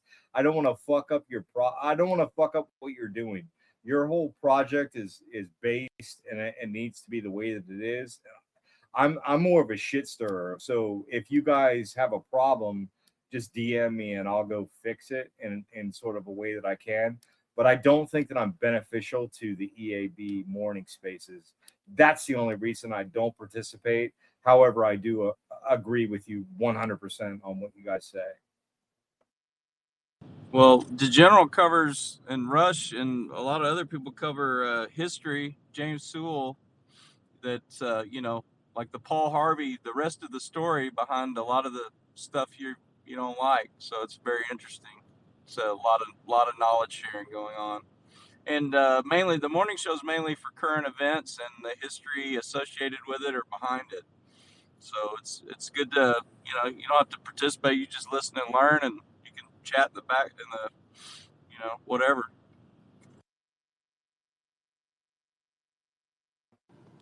Yep. No Cordy's No been around problem. a little while. I'm sure he knows all about it. Yeah, just to Overwatch real quick, and I apologize, Tarver. The only reason, once again, and I just have to reiterate this, is I am a shit stirrer. I cause problems. And so that's the only reason I don't come in there. I think you guys are building something fantastic. It's amazing. And I just don't want to go in there and be the problem because I do, I do have, points of contention that I may or may not make, but I do realize that I'm starting to grow as an account, and so it may benefit the whole group if I just kind of panel ride or something like that. So I will look into that Overwatch 100% on Monday. Yeah, you've been around. Your account's been around for a while, but yeah, I mean, if you got something to add, we just keep it in context to that, and we got other spaces for other stuff. So, like this one that you're on now.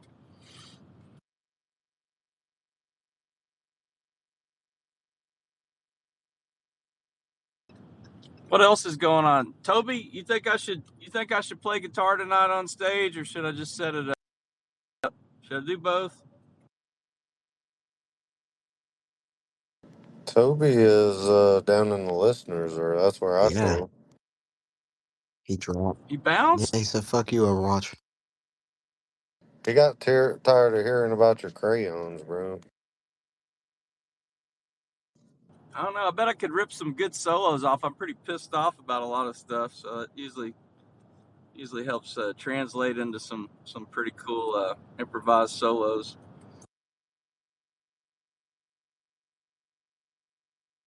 We know you're fascinated by crayons, but everybody else is, they're just crayons. Well, I'm currently got my eyes set on. You remember the real fat crayons? They're like cigar size and real big ones. For like I guess the little bitty kids. I don't think I've ever had a pack of those. Got a biggie size them crayons, huh?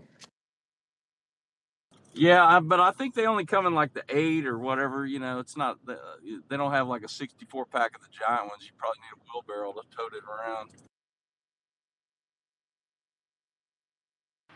Of crayons? Yeah, them great old big jumbo crayons they make. You mean your Christmas present?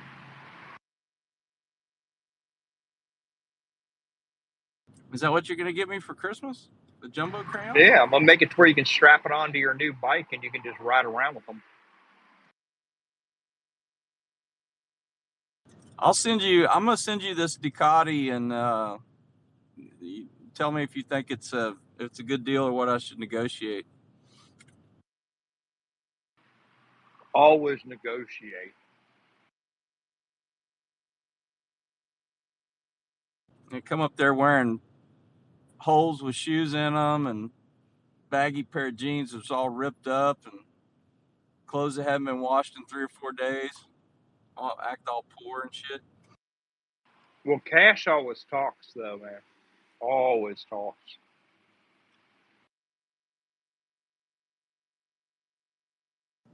So we got a guy named Benjamin requesting down there. He looks to be either a weirdo or maybe like a psychopathic deranged crackhead freak. I don't know. Like his profile is really weird. I think I'm gonna give him a shot. If he if he goes by Benjamin instead of Ben, that's suspect. Look, every time name comes in here, we end up dragging in a bunch of off profiles. So just go ahead. Well, the henchman's activated, so the damage will be minimal. Yeah, it's been a rough week with that.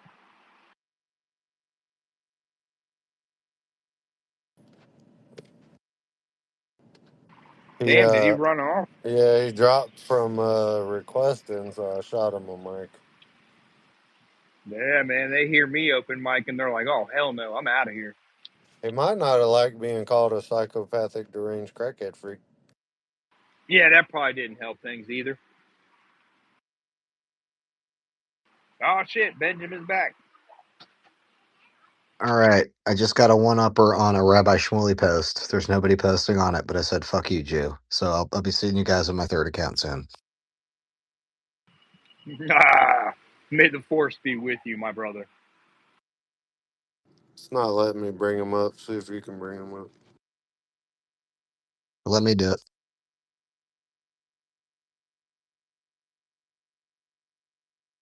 At least now I made him spin. Would you say, "Let me Jew it"? Now he's spinning.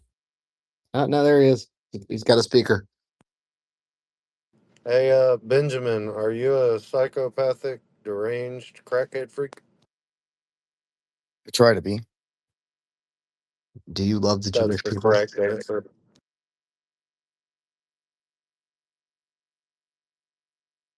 What's up, man? You've been requested for a while. You got a kind of a weird profile. What's that about? Yeah.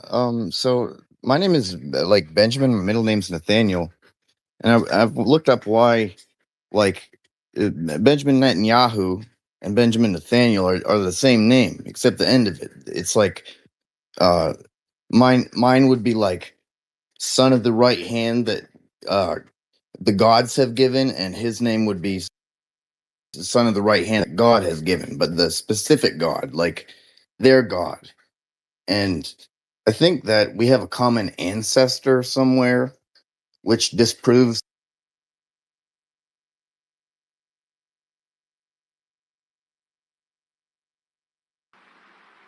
Did we lose sound or did I get cheated? Lost him. I thought it was my account getting shut down. I lost him too.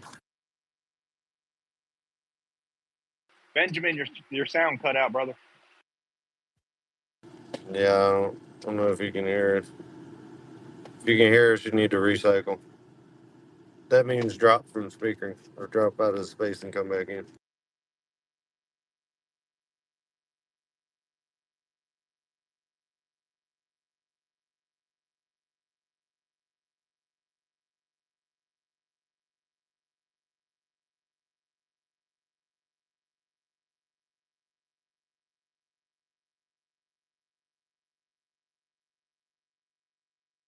G Dog right behind me on the post.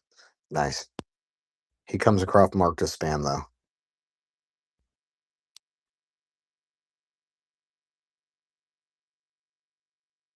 Where'd you post it at? I'll throw it in the nest. Do it. Everybody comment on it.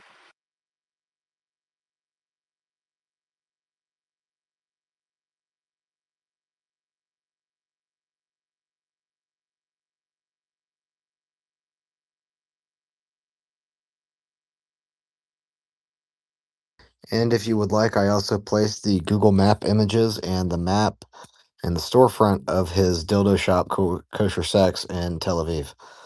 You can add those in. Holy shit, you are on a Yeah, they're down. They're rampage. down in the pill.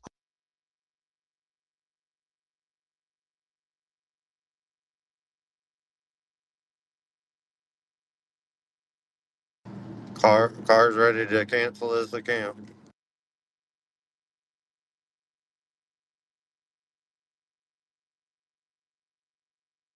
He's trying to catch up with Big Harry. I guess they won't suspend you for reposting stuff because I reposted that, and all that happened is that they just deleted it out of my repost.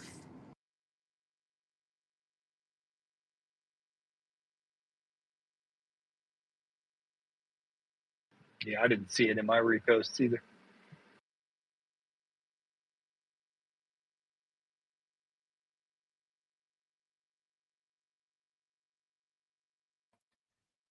I can give a couple of pointers from memers that I've met, myself included. And if you would like to know how to not get banned, I can give you a one or two like tips or tricks. I don't know if you're interested, but I did. If you just punch on my face, like I always say, go to my most recent reply. I think I pinned it to my post. You can see how I skirt the fucking algorithm. If you want to know how I do these tricks, I can give you a few other pointers. That's all. That's all I want to say.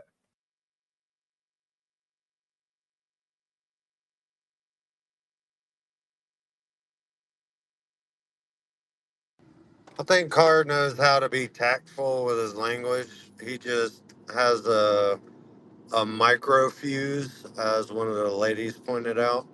And so he just chimps out and does it anyway. Neither. Did you actually see what I posted? Their quarter. Yeah, I took the porch monkey meme from, what is it? I forget what the hell movie it was. Anyway, I used every slur in the book for every group of people. Basically, kite, nigger, sand donkey, goat fucker, slant, gook, all of them, and put it in a single post directly to I forget who it was. Oh, Matt Walsh, yeah. The post got to 20,000 views and like 1,000 likes, and then it just disappeared. Yeah, they locked it. So it's that. I knew it was a high likelihood of it getting banned, getting nuked, but it's They okay. locked it mid space. Yeah, I was hosting, and it just crashed. Well, it didn't even crash. You guys were talking in the background, and I couldn't do nothing, so I just fuck it, swiped out and started over. Yeah, Cargo. it's Good. it's. I was just gonna say that's like a fire post, dude. No problem with it. I don't have any problem with it.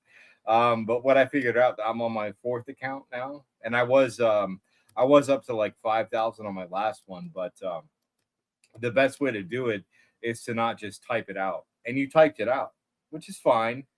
It may or may not go viral. It may or may not be fucking controversial. It may or may not do anything. It may get you fucking blocked. That's my point. So what I started doing was making memes, right? And DEI is doing this on his own. He's starting to figure it out. He's getting it. He's learning that you can say all that stuff and just kind of take a screenshot of it. Because if you don't actually put the, letters into the, system where they can figure it out algorithmically, you can just kind of make a picture of it. And so that's what I've been doing. Like, I make pictures of things. And if you go to my most recent post, I think I just said that. I'm not sure. Yeah, right there. I didn't just say the word, I actually omitted a letter and made it the same idea that you have, but a little differently to where the algorithm is not suppressing this, it's pushing it. I have a few other posts that are pushing it. So you have to be smart about this. You can't just type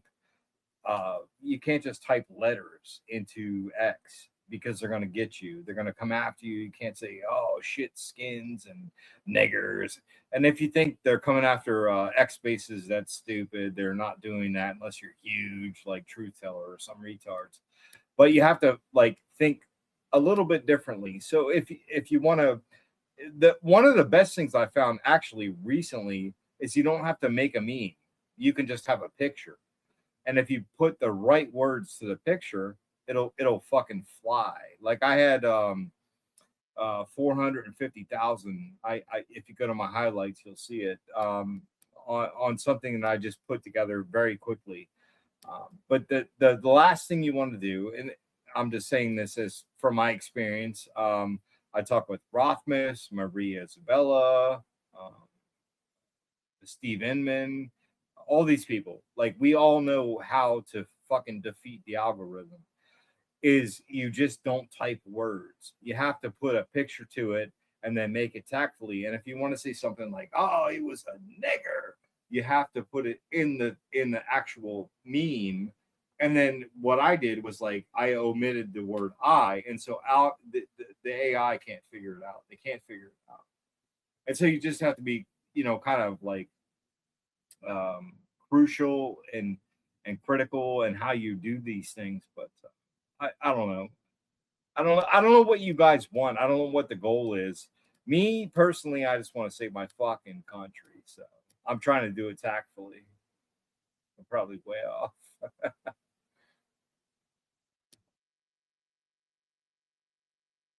Well, you must have a change of heart there, no quarter.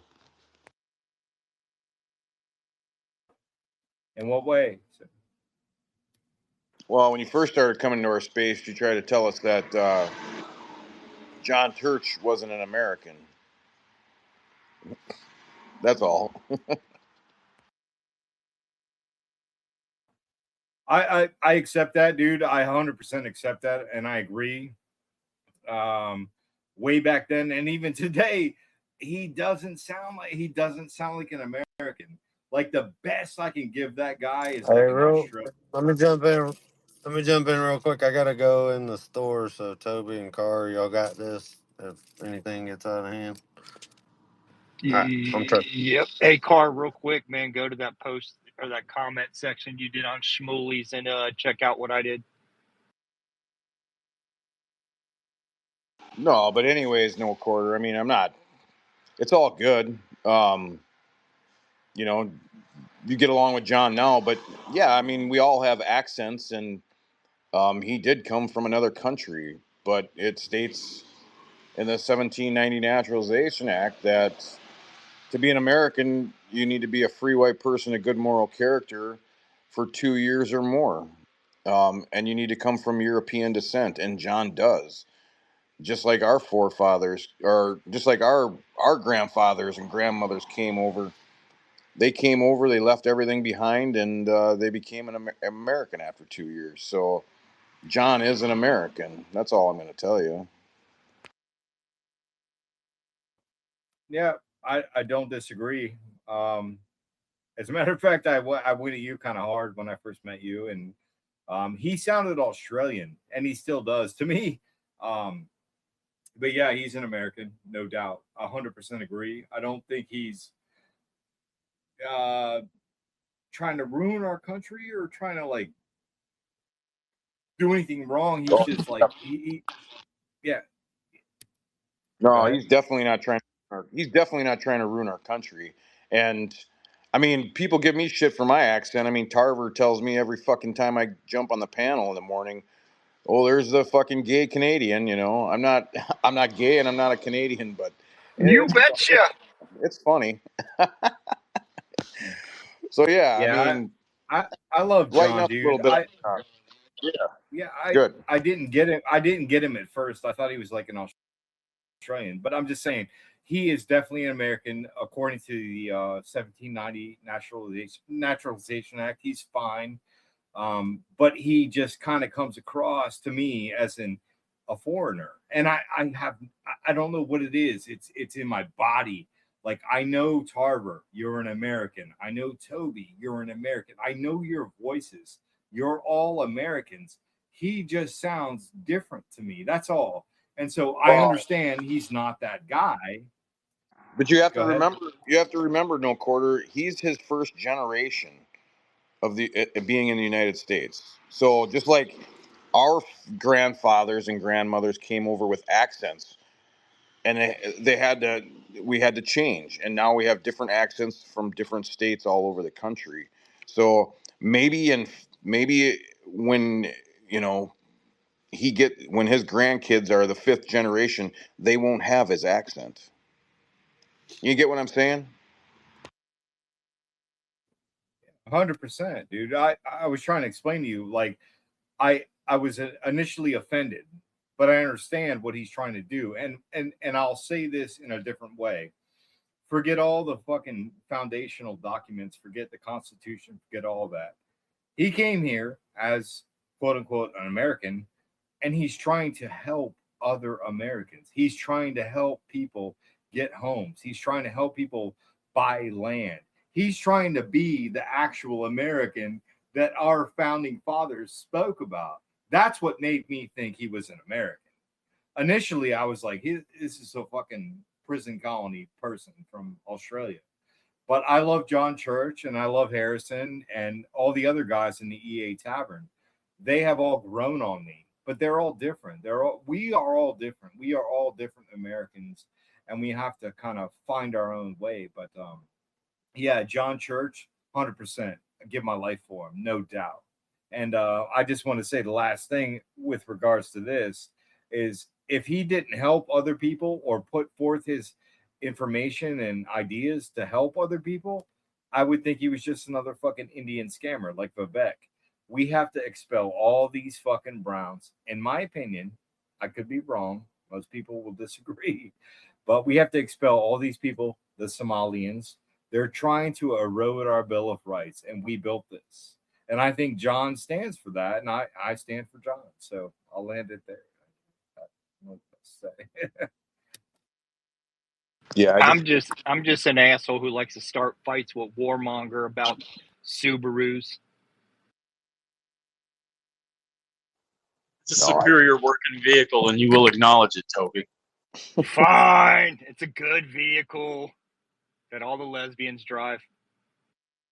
I just had to bring that up, No Quarter, because I remember that conversation. So no worries, you're good. But Carr, man, What? person of good moral character puts his hand up. Well, yeah, because I'm always reading shit, and I need to know. I need somebody to know that hey, I got something to say. I don't want to cut everybody off.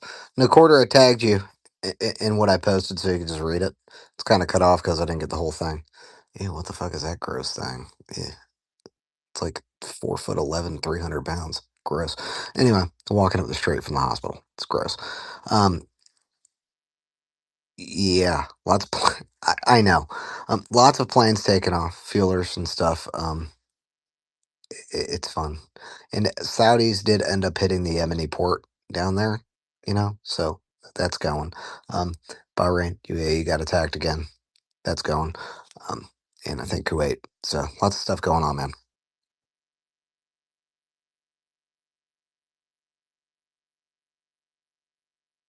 AZN. Hey, I put something in the comments maybe you can use if you're posting things in pictures to maybe help you dodge the algorithm a little bit more. You can basically replace letters with pictures of things like that are naturally occurring in nature or the world, and maybe you could use that. Maybe you can think creatively of how to use those in your posts.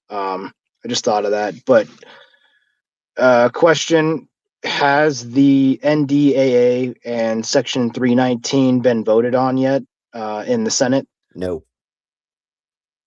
I thought that was supposed to happen today. I don't see You nothing see about that it. young lady down there, Carolina? She'll be up here lickety split if they voted on Yeah. it to talk to us Yep. about it. Any estimated time of when that'll happen? Don't know. All right. Thank you. Yeah, like this whole thing with the posts getting blocked and stuff. Like, guys, I know I've done quite well not to get banned.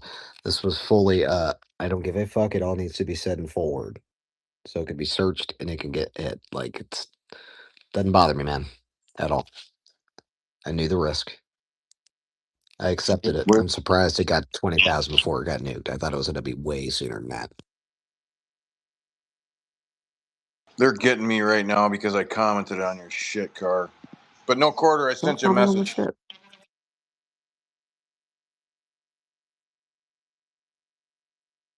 I'm sorry. I wanted to see this guy. I wanted to see him squeal like bacon on a fucking skillet, man. He's gonna fry. Whoa there, buddy. Watch it.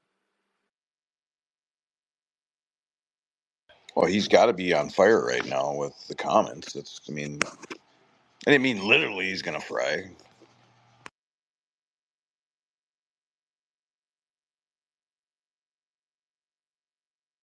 He's only up to 10 comments so far.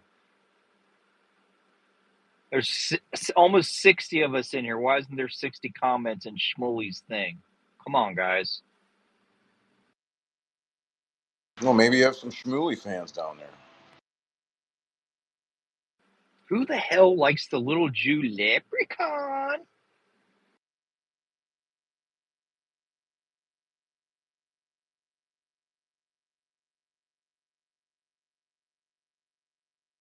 I mean, I got another post I just did on Ben Shapiro. I mean, way earlier. It'd be nice to actually have been able to get this on there. But he was replying to Pierce Morgan, right? I guess you hate free speech, Pierce. So I just said, "Fuck you, Jew." He'll block. Maybe he'll block me for it. Maybe he won't. I don't know. He doesn't even do it. His staffers, like his team, does it. It's not Ben Shapiro typing.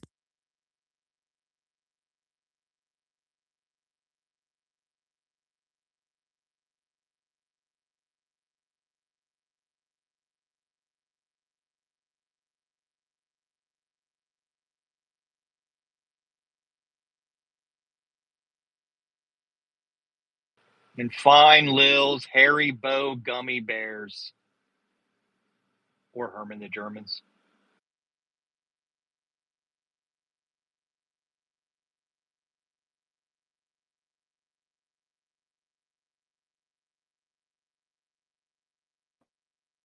Yeah, I saw you. I saw your post, AR. I reposted it. I think I quote posted it. Actually. Well, go call it. Yeah, I did my thing. Just be aware, guys. If you're doing this shit on the back end, like in DMs and things like, it's going to be wrong. They call it content manipulation. It's all fake. Um, be aware that if you like work together on the back end, they will fucking bring you down. So do your own do your own stuff. Spaces are fine. Like you guys can talk about it. That's no problem. But don't like post shit on the back end and think, oh, well, you're gonna share this and post that, and you'll get blocked 100%.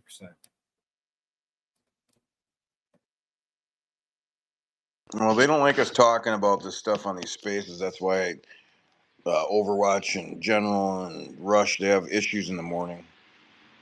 So they're still going to get us here, too.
I think I got yeeted. No, you're still here. Oh, okay.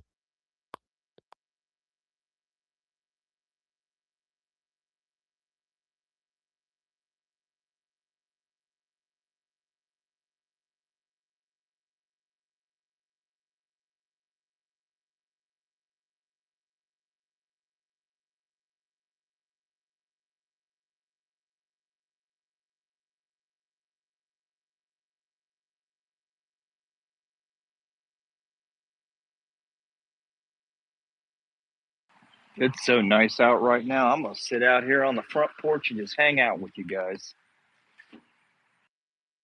I'm already there. Would you already roll one up and burn it? No.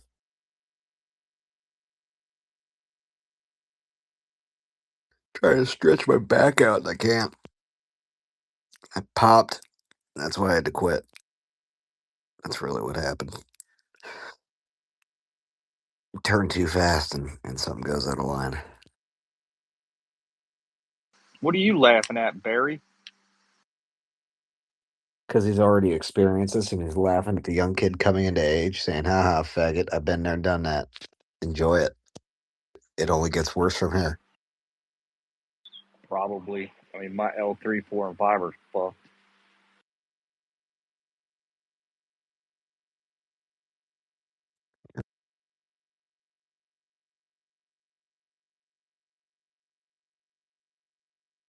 Getting closer and closer to needing that fusion every damn day. I want them to replace it with that new. They can replace the discs with these new little I jelly-looking know. discs. I've been waiting just to see how the technology does. Because, I mean, they were talking about before I even got out doing the fusion, they're like, wait, hey, don't get it because it gets worse. And once it's done, it's done. But the new technology on the other things it's coming around. So, I mean, it's a full replacement that lasts for 25 years, just like normal. And you can't herniate the damn things. No, that's perfect, man. I probably only got about 25 years left anyway.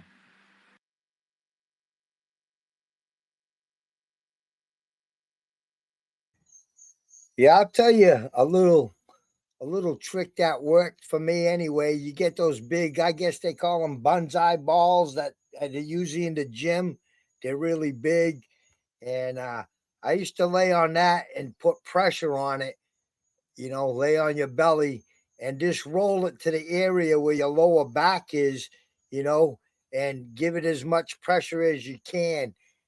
And I always got plenty of relief out of that. So that helped me. I don't know if you have one in the house. Usually the women buy that type of gym equipment.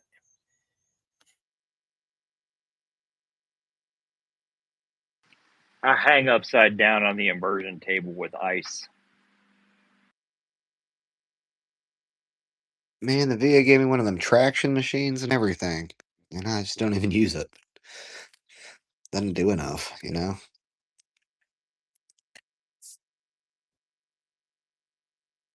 I've already lost an inch. I keep shrinking, damn it.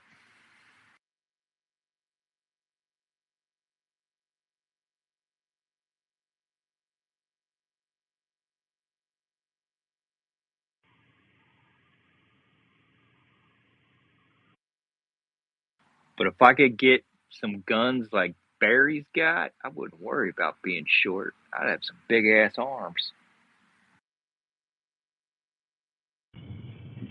You got to find a straight wall that has no trim, and then what you do is you got to wear sneakers and then stand against the wall, and then as you move your feet out away from the wall, your back slides down on the wall, and basically what that does is it stretches out your L4, L5, and your lower back, and it decompresses the nerve compression.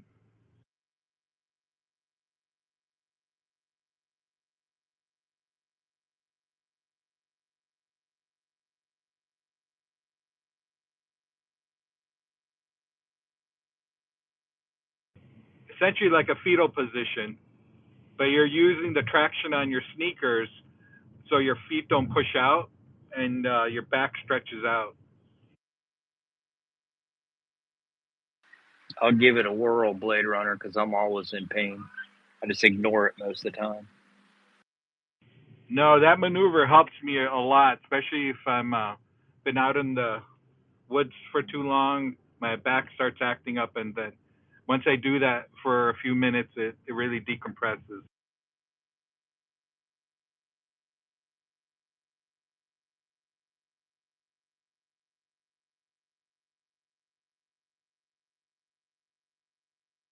Barry uses those big old come along chains, stretches himself out from his front loader to his digger.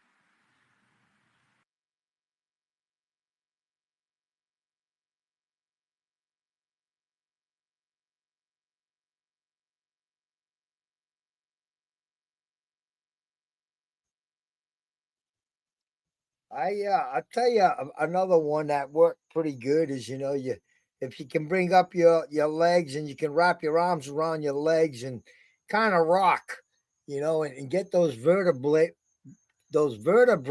into place, But I mean, if your lower back's hurting, you probably won't be able to do it. It's more of an upper back condition that you can use that on.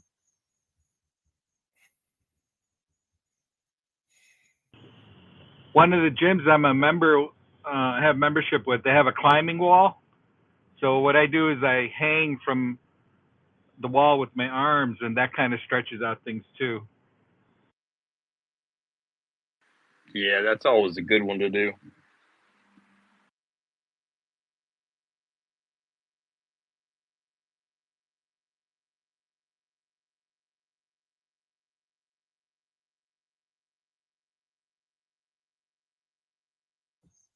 I'll tell you Damn, we what, went. go ahead, Toby. I was to say we went from Rabbi Shmuley to herniated discs.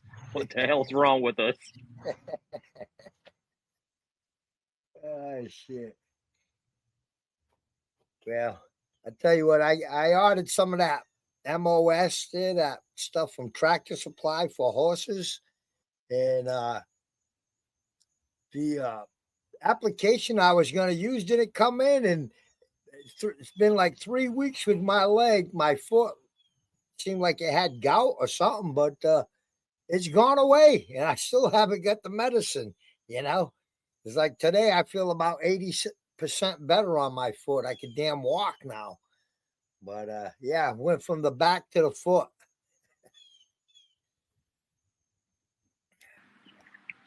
You scared it away.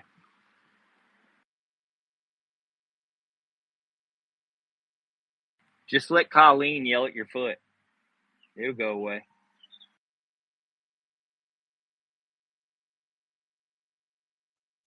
I don't see her. She was in here earlier. I guess she took off. I don't see her in here. Oh, she's still in here. Colleen. She's laughing.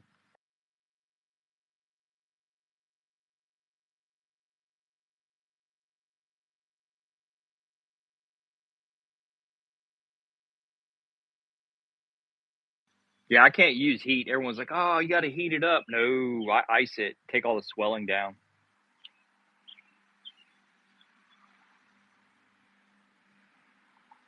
Hi, Colleen. I'm right beside you, Barry. Hi, everybody. I picked up a couple shifts for this weekend, so I'm getting ready to go to work and make my little extra cash.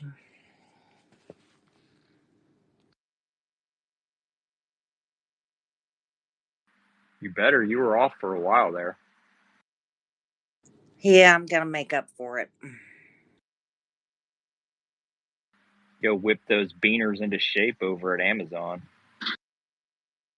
Beaners, Filipinos, Negros. Are you like a giant compared to all of them? I am. Yep, there are men there that, come between my elbow and my shoulder, and it just grosses me out so bad. And like little Guatemalan jungle people, and with hair on their foreheads and shit. It's just like a different planet people, and can't stand looking at them. So they're like little short Sasquatches. Yeah, yeah. They got little bitty stubby hands, and it's just bizarre. God, we are so lucky, aren't we? Holy crap, man! Can you imagine? What, Mm. being that ugly? Yeah, and yeah, just being that dark and coming out of that jungle look. I just, man, we are so blessed. It's unbelievable. I better be quiet because then I'll get cursed in my next life and have to go be one of them and be sneaking across the border in 40 years.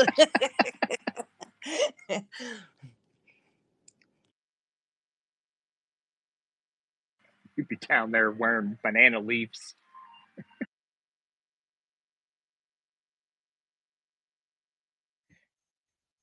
Oh yeah, I know what I wanted to say was kind of important. I don't know if you all seen it, but the Pentagon took out 4 of the U.S. soldiers killed, uh, and they're saying it was not part of the war. So it dropped from 18 to 14 people dead. So I thought that was kind of a bummer hearing that because it happened during peace treaty time, and I to me it don't sound right to me. Well, what the hell did they die from? Yeah, they got bombed. Yeah, exactly. That's still war. Yeah, Fucking yeah. retards, man. Oh, that's just Trump trying to, every little fucking inch he could try to slime through and make things look better. It don't matter. It don't matter to me. They're dead because of it.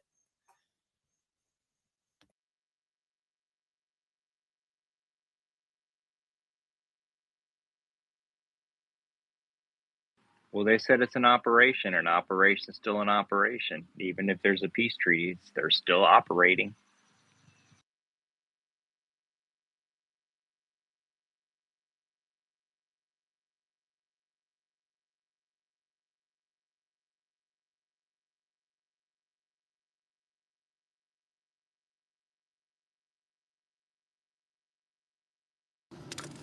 I'm back and y'all didn't kill each other. That's good.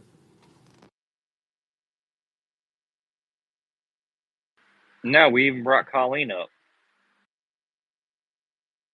Yeah, that's ballsy. As seeing as I got well, she ought to have been able to come up all by herself because I got to set the people I follow. Well, she was just talking about the hair on your forehead and how you look like one of them short jungle people down there in Guatemala. That's the nicest thing I've been called today.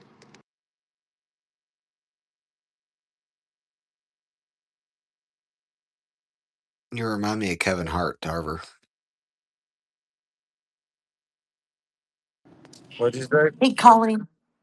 Yesterday, General said there was a earthquake in part of Texas and Oklahoma, and he wondered if you did you feel that earthquake yesterday, Colleen?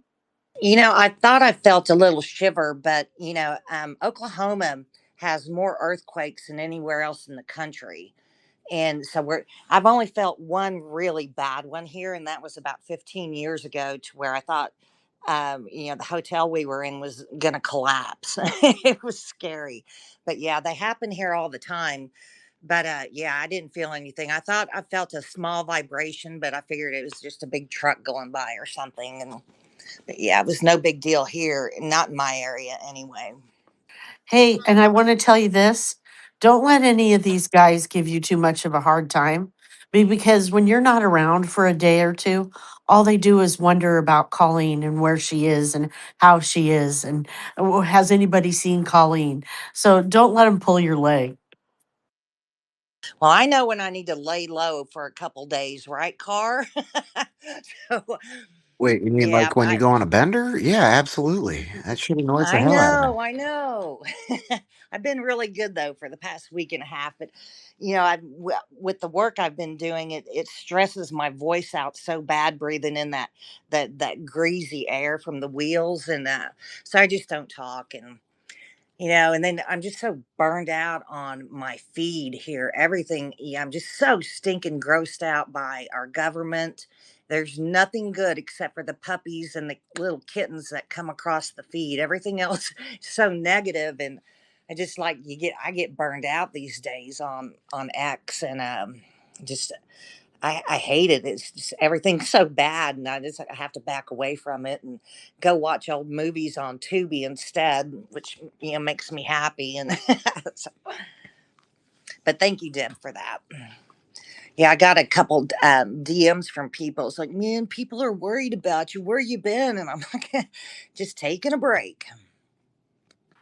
Colleen, haven't you heard what me and Vinny do? We sit there like while we're in spaces and watch videos of mini goats and mini cows.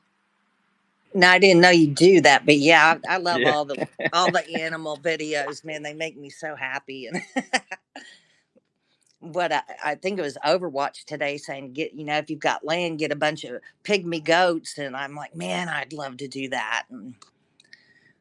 But you know what else works probably even better is sheep. They're bigger though. He's probably right with the pygmy goats though. But yeah, they'll eat more crap than a goat will, believe it or not. And you can shear them and then make money off of them too. And they're cute. They're pretty cute, yeah.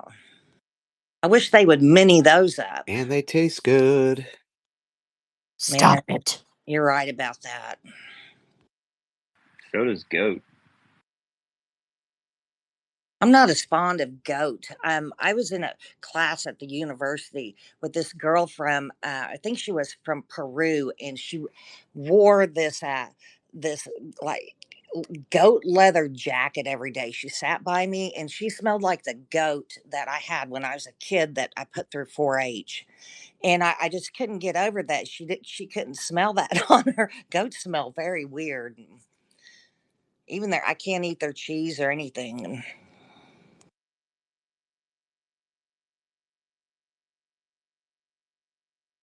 My daughter drank goat's milk when she was a baby. Better than any formula. Yeah, my kid was lactose intolerant and they put her on soy. If I would have thought about, you know, goat milk or something like that, that would have been probably a lot healthier choice for her than freaking soy formula. Yeah, that formula shit's straight poison.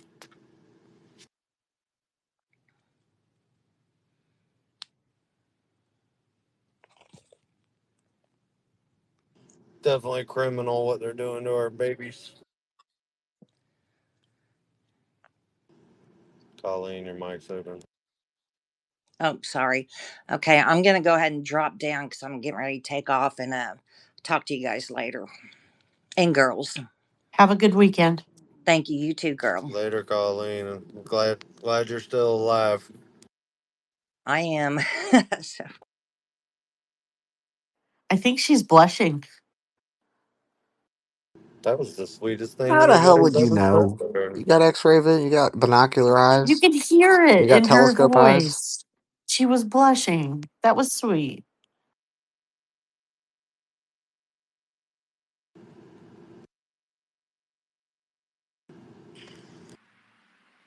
Sober Colleen's great.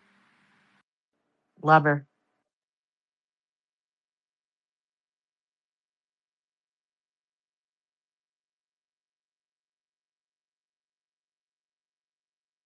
Shit, I forgot to call Harrison back.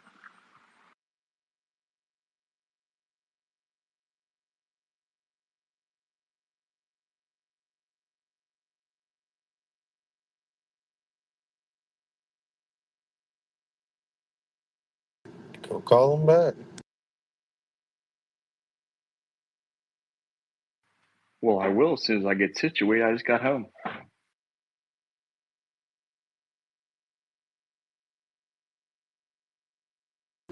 What's your situation? Well, I got a dog to take care of, dude.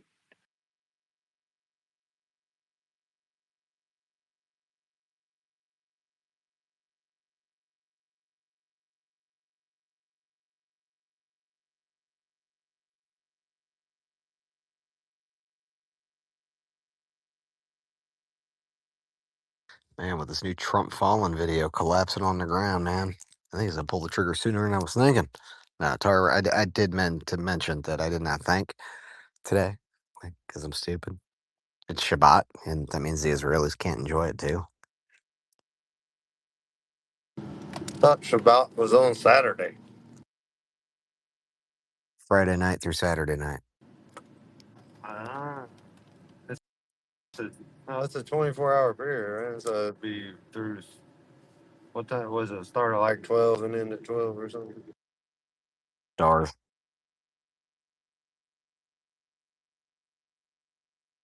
Do what?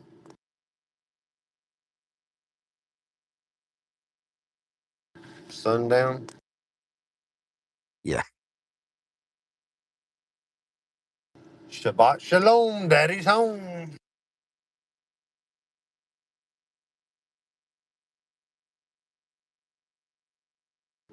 I watch too much Candace.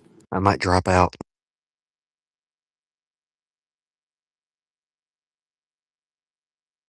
Tarver, you watch Candace? Dude, I watch every episode of Candace. I don't dislike her, but it's a bit much for me. It's like, yeah, we know it's all a fucking lie, and I know she's uncovering some really cool shit, but every show seems like the same thing, you know. And maybe she's right. Maybe if somebody would have stuck on, the COVID crap, stayed focused on one thing, maybe we can tackle something, anything. Sorry, I'm getting a little, but you know what I mean. I've been watching. Uh, not a lot. Sean Ryan. I bounce in and out of him and Tucker and Joe and anyway. Sean's last two episodes. Well, actually, it's Sean's last episode with a priest. It's really and I fell asleep halfway through. I will admit, but I'm going to watch the rest. It's very interesting. And today, Sean did an interview with Tucker, and it's a pretty. I don't know. I'm only like three-fourths the way through that one too, but the stuff being said, and I got to keep telling myself, there's more to this story than what I'm hearing and seeing, right? Because trust no one. But it sounds pretty legit what they're talking about. If you get the chance, maybe listen.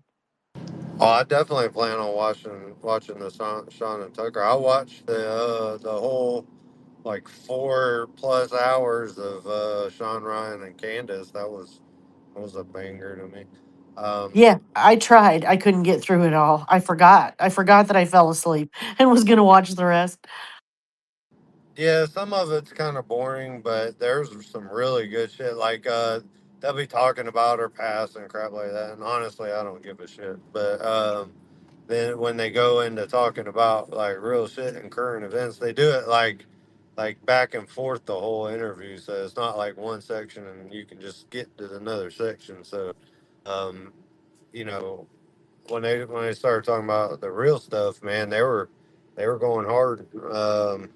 I mean, as hard as in the paint as you can really go on YouTube, like, I mean, I don't know what you want from these guys, but they're, the best thing out of that interview that I heard was, I've said it a bunch of times, you probably already heard it, but, that his Green Beret buddy that just got, orders to go to deploy, over there he said, over there in the Middle East, he said, well, guess I'm going to fight for Israel, and he was upset about it. And then a little bit like a minute or two later said it wasn't just him, it's all of them.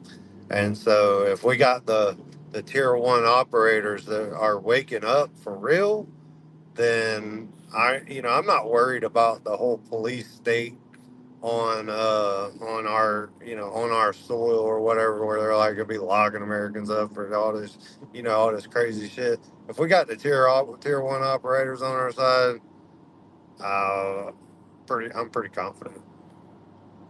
Well, yeah, that'd be great if that's the truth. You know, I always question every word out of everybody's mouth. What there can always be more to the story.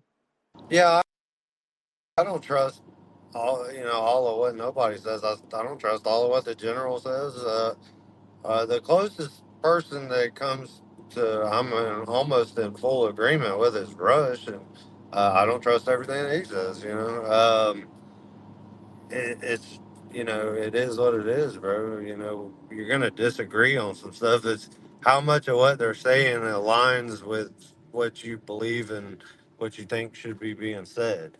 And there's a big majority and it seems like the further along in time that we get, the more Tucker and now even Sean Ryan is in alignment with that. And I'm 100% on board with Candace. You know, uh, pit bulling this thing out to the end. I'm going to keep supporting her because I believe that Charlie Kirk was murdered by the deep state. I really believe that with all of my soul, and I want people to pay. And she's like a dog with a bone, and she ain't letting go. And I respect that. If I had known about the Nevada the Las Vegas shooter and shit, if I'd have been awake back then when I can't remember his name, but there's a dude they covered that like Candace is covering Charlie Kirk. He's one that did most of the investigative work in that whole investigation. I can't think of his name, but you know, I would have been following and supporting that guy. So the people that are out there putting in the work, I'm supporting them. That's why I support the Ethnic American Project because I believe that we really need our people to wake up to who the fuck they are. And once we realize who we are, we're going to step up and fucking do something about this shit. But we need our people on our side. Otherwise, we're screwed. Oh, that reminds me. Excuse me. I'm getting sick, a summer cold. It's in my chest, I think, or it's from breathing in toxic fumes from cleaning that shithole we cleaned yesterday. But anyway, I was in a space earlier today, and ethnic Americans were brought up, and what was being said, because I kind of came in on halfway through the conversation, but it was they're really gaining traction, and it it was around causing division, and I noticed that's the same thing people say to me when I post something off of X onto Facebook to try to get people to I don't know what I'm trying to do, but I just want somebody to hear something that mainstream media is not reporting on, so I put it there. And that's one of the first comments I get on there is way to cause division. What? The, okay. I'm just tired of mentally ill people, it's uh, uh, I tired. can make you feel a little bit better than that. Jesus said, I didn't come to bring peace, but war. It'll turn man against wife, husband against child, all this shit. We're gonna cause all kinds of truth. The truth causes division. If you're living in lies, so you speak truth, no matter the consequence. And yeah, it may very they may be being truthful in saying that you're caught. Now I don't necessarily think that they're being true, genuine, or truthful. They're probably just you know uh, pieces of shit. But I mean, maybe not. Maybe they're genuine in their thoughts. Um, It reminds me of the whole beginning of COVID when I was trying to say, "Hey, wait a minute. What about this and what about that? And maybe you should think about, it's the attacks like started happening then. Only those people I got rid of, most of them blocked them, whatever, don't want to hear it.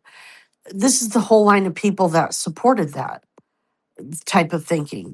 This is the other people. Now they're like, they don't want to hear it. This Iran war is just exactly what we need. And the country is functioning at the best it's ever been. And what the, I just, oh, Yeah, they're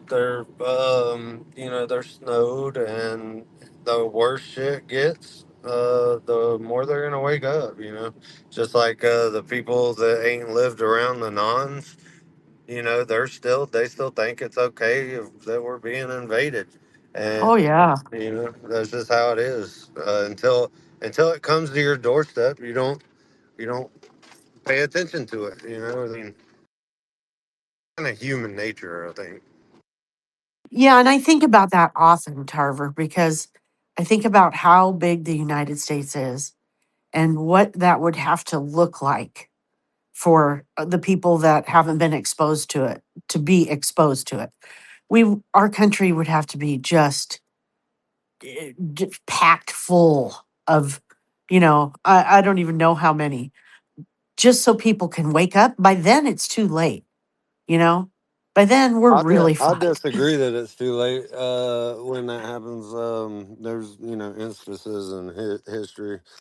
I think one the general said, or somebody that was reliable, was talking about where they were down to 7% and ended up coming back and taking back their shit or whatever. I don't know. I don't know history like they do. I believe in our people though. I believe that once we do wake up, like kind of like the South Afrikaners are right now, they're waking up, and they're fortifying themselves and trying to figure out what the hell to do. I think that our stock is even hardier than theirs, given our ancestors, and I think that you know I know I'm willing to fight. I'm willing to fight right now. If we can figure out where to go fight at. I'm not gonna be a pawn and go headlong into doing some dumb shit. I don't know, wait for the pieces to start moving and assess what's going on, and then figure out a strategy. Right on. I hear you. Thanks for cheering me up. It's been one of those days. I don't know. I don't know. Just everything got to me from the time I got out of bed. Even when I was working today, I had my daughter and one of my closest friends, and I was just angry. I'm just. So I should need to do probably like Colleen and just take a break because what the fuck am I going to do about all this?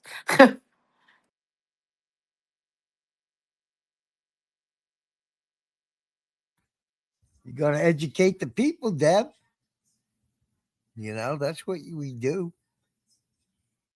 But Barry, I'm past the point of trying to subtly say, hey, maybe you should take a look at this. I am at the point where I want to just shake people. I want to just say, what the fuck? How can you not see?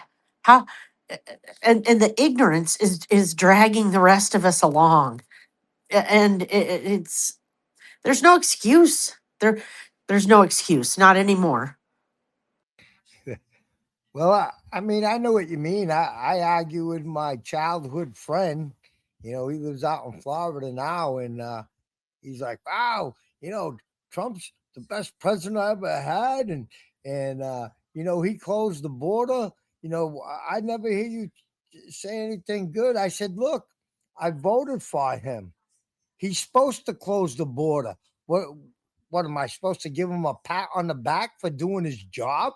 That's his job." So, I mean, him closing the border should be no. Well, how about Biden? Well, yeah, Biden was a piece of shit. Okay.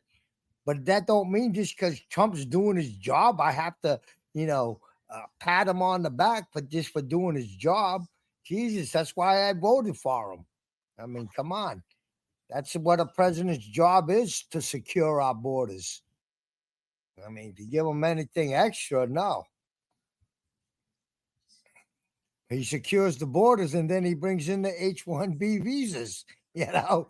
So we're getting it, the other way, It's crazy. And when I brought up the fact that, you know, he's made billions, his family, billions, and yet cuts down other people for doing the same shit he's doing. At the same time, we're all struggling, the high prices of everything, you know, thanks to whatever. But you bring the fact up that they've made billions and they say, well, get over it. They all do that. Oh, but I thought this guy was supposed to be different, you know? Whatever.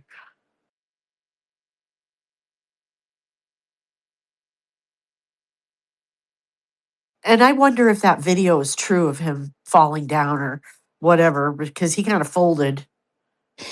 Deb, that's why I came up. If you look at that video, he's got on a long a long overcoat, like down below his knees overcoat, and it's 80 degrees in Washington today. So, maybe he did at one time, but he didn't today. That's not real. It didn't happen today.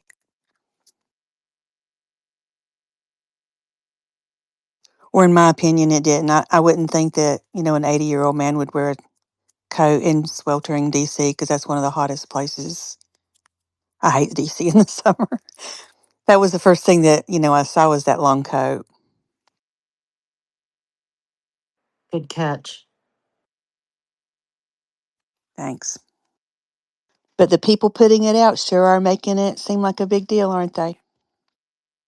Yeah, they are. They did their job. I've been influenced. 7,000 shekels. Where were my shekels?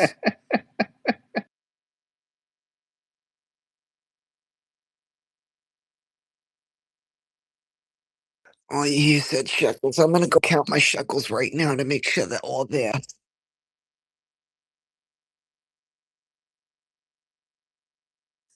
All your clippings. Oh no, I like the ridges. They're good for grinding things.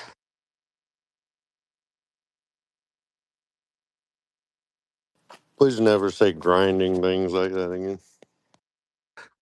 1 shekel, 2 shekel. Oy vey, these shekels have Jesus on them. Oy vey. They say his glory. Oy, in God we trust. Oy. Yeah, I know. I'm weird. But I mean, yeah. Dude, you're getting a little too good at that. Shit. So good.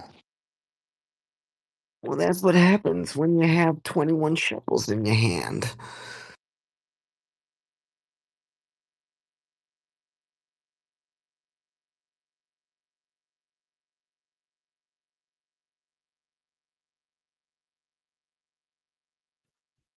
Yeah, I was actually looking for Twiddle when I started hearing that.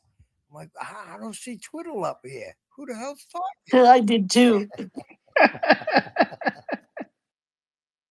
Oh, that little nose goblin doesn't got shit on me. I don't know, I'm losing my freaking voice though doing it, man. It fucks it up. It's starting to go into a little homo vibe too. So Oi, just, that's very anti-Semitic of you to say. Damn, Deb. I don't know. I'm sorry. It's been a bad day. I told you. There's only one room for one gay up here, and that'd be Tarver. Well, where's your account, Debbie? Oi.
So how's everything going for Harrison?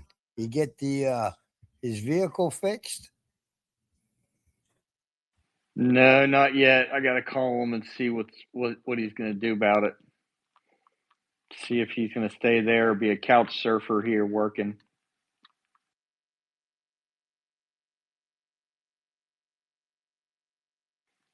Stick him up there with car. Get that house done.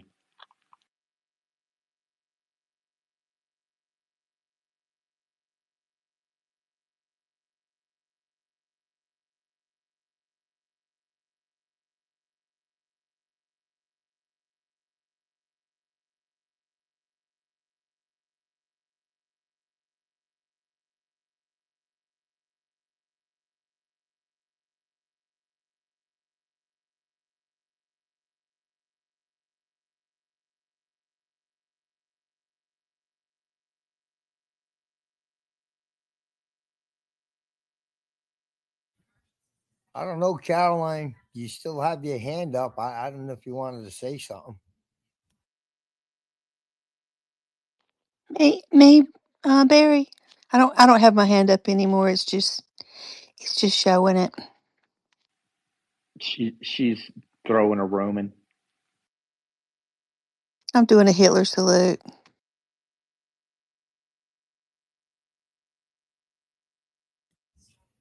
Well, you could say you're pretty handy at it.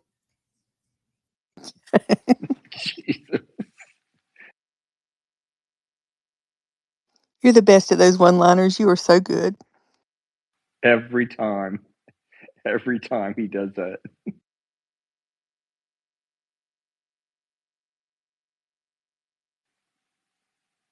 Barry's better at it than having Jack and Bruce on at the same time.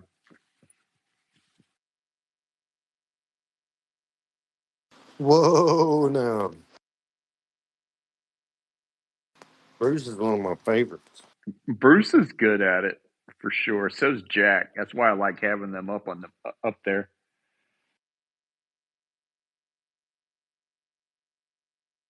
You never know what's going to come out of their mouths. Toby, what's up with the dreidel picture and the rabbi? For that Shapiro.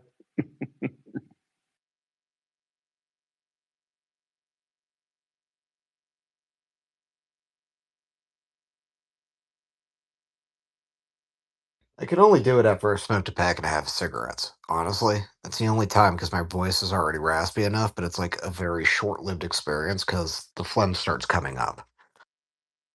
Not even the phlegm, the tar. I could have put the Jew Force 1 picture in there.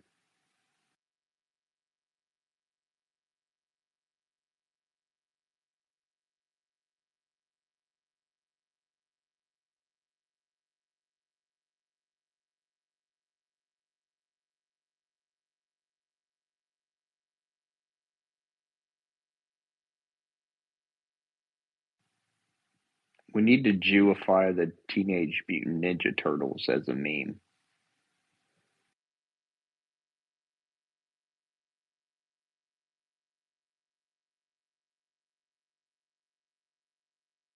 Hold on. I'll be right back.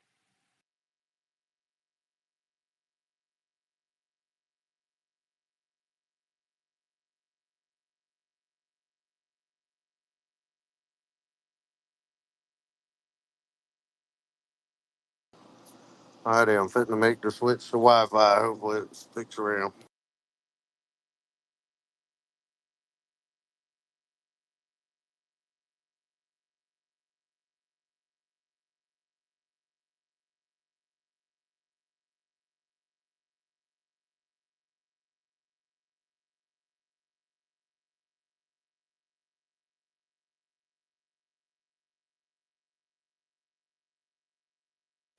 So, if you remember last week from Out of the Blue, Trump wanted to throw the ICC out or remove America from the ICC.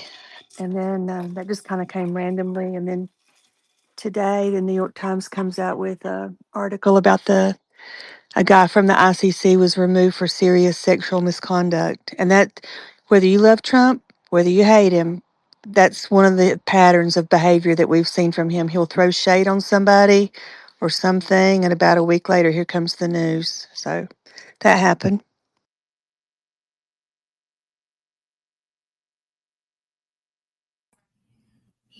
Yeah, I mean, I'm still waiting for all these leaks that supposedly Joe Kent said when he quit. You know, when he left the administration, everybody was saying, "Oh yeah, he's a leaker. He's a leaker." Well, I mean, where's the proof?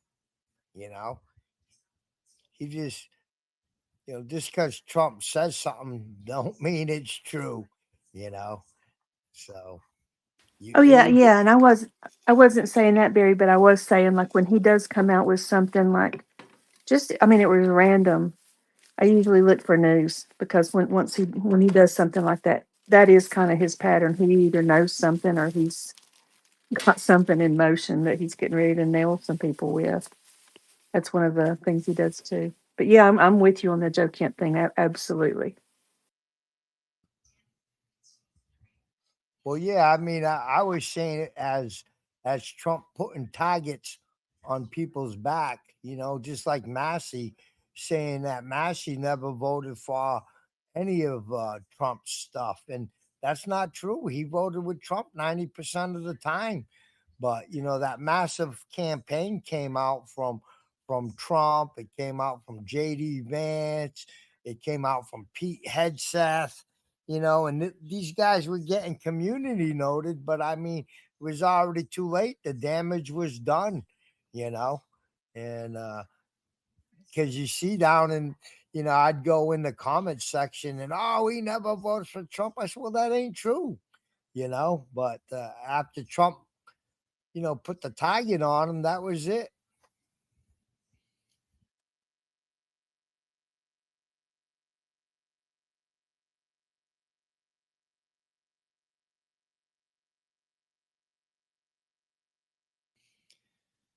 I mean, one good white pill is though I'm seeing a lot of people wanting to get involved into politics, and even in these other spaces, I'm hearing them, going in and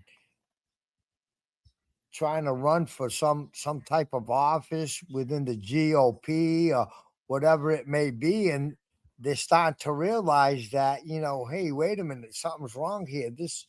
You know, this shit ain't right. This shit ain't fair, and yeah, they're realizing, you know, they're realizing that this corruption goes all the way down.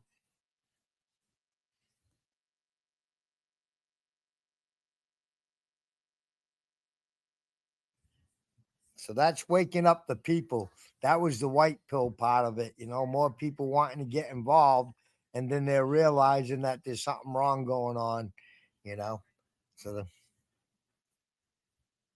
I'm sure at one point we just we need a leader, somebody like Gregory Bonvino. I mean, he'll get out there and he'll state out the facts and what the problem is and what's going on.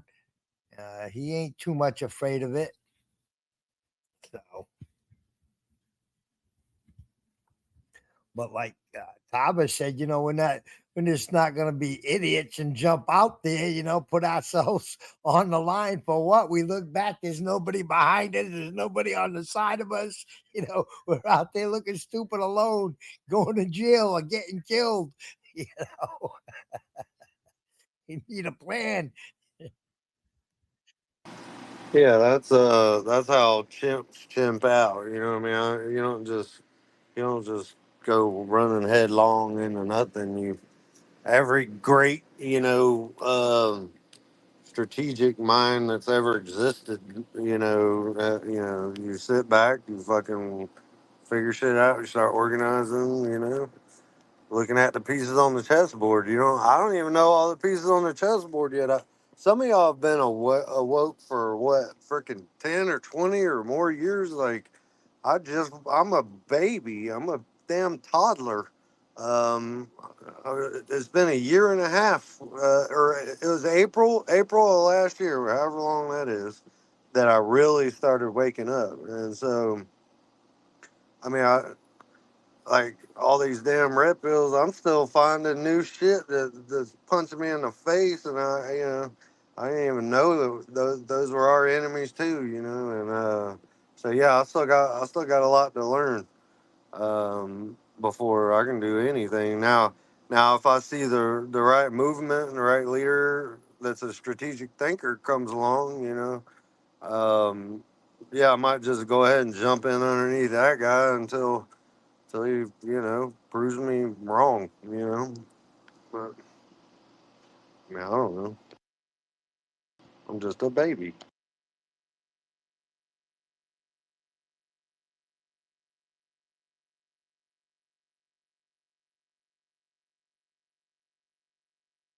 Who the hell's gonna follow this bald-headed, bearded man that's only been awake for a year and a half? Don't know shit.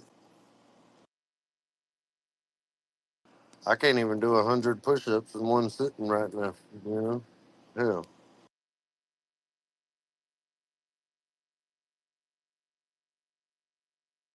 I'm trying to get my damn muscles in order and my brain back functioning.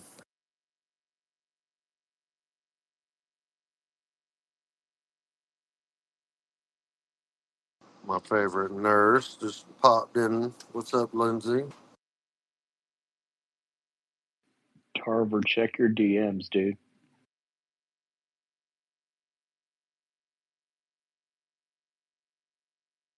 That is gold and will definitely be coming in useful. I thought you'd like that. I'm gonna send it over to Carr too. Yeah, that's got to be pulled out at the right time. That shouldn't just be willy nilly cast out onto the world.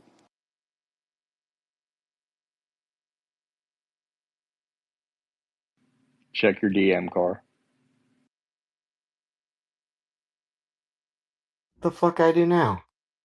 Just check your DM. You're gonna laugh.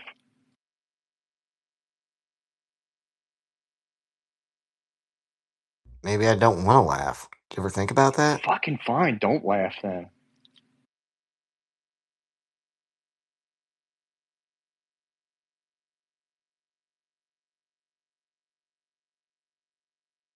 I'm contemplating this post I just threw up in the nest, trying to figure out how to word it better.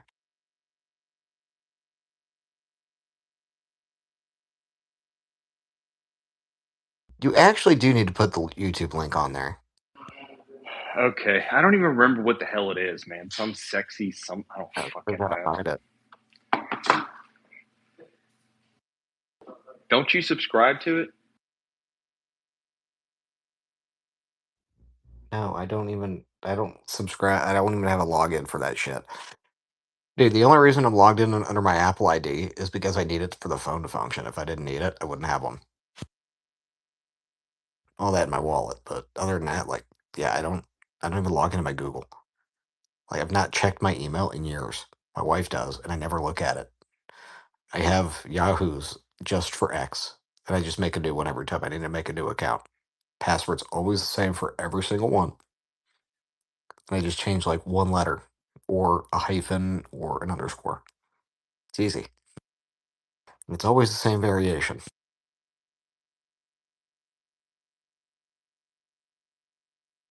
I'm possibly the laziest person in the world when it comes to technology.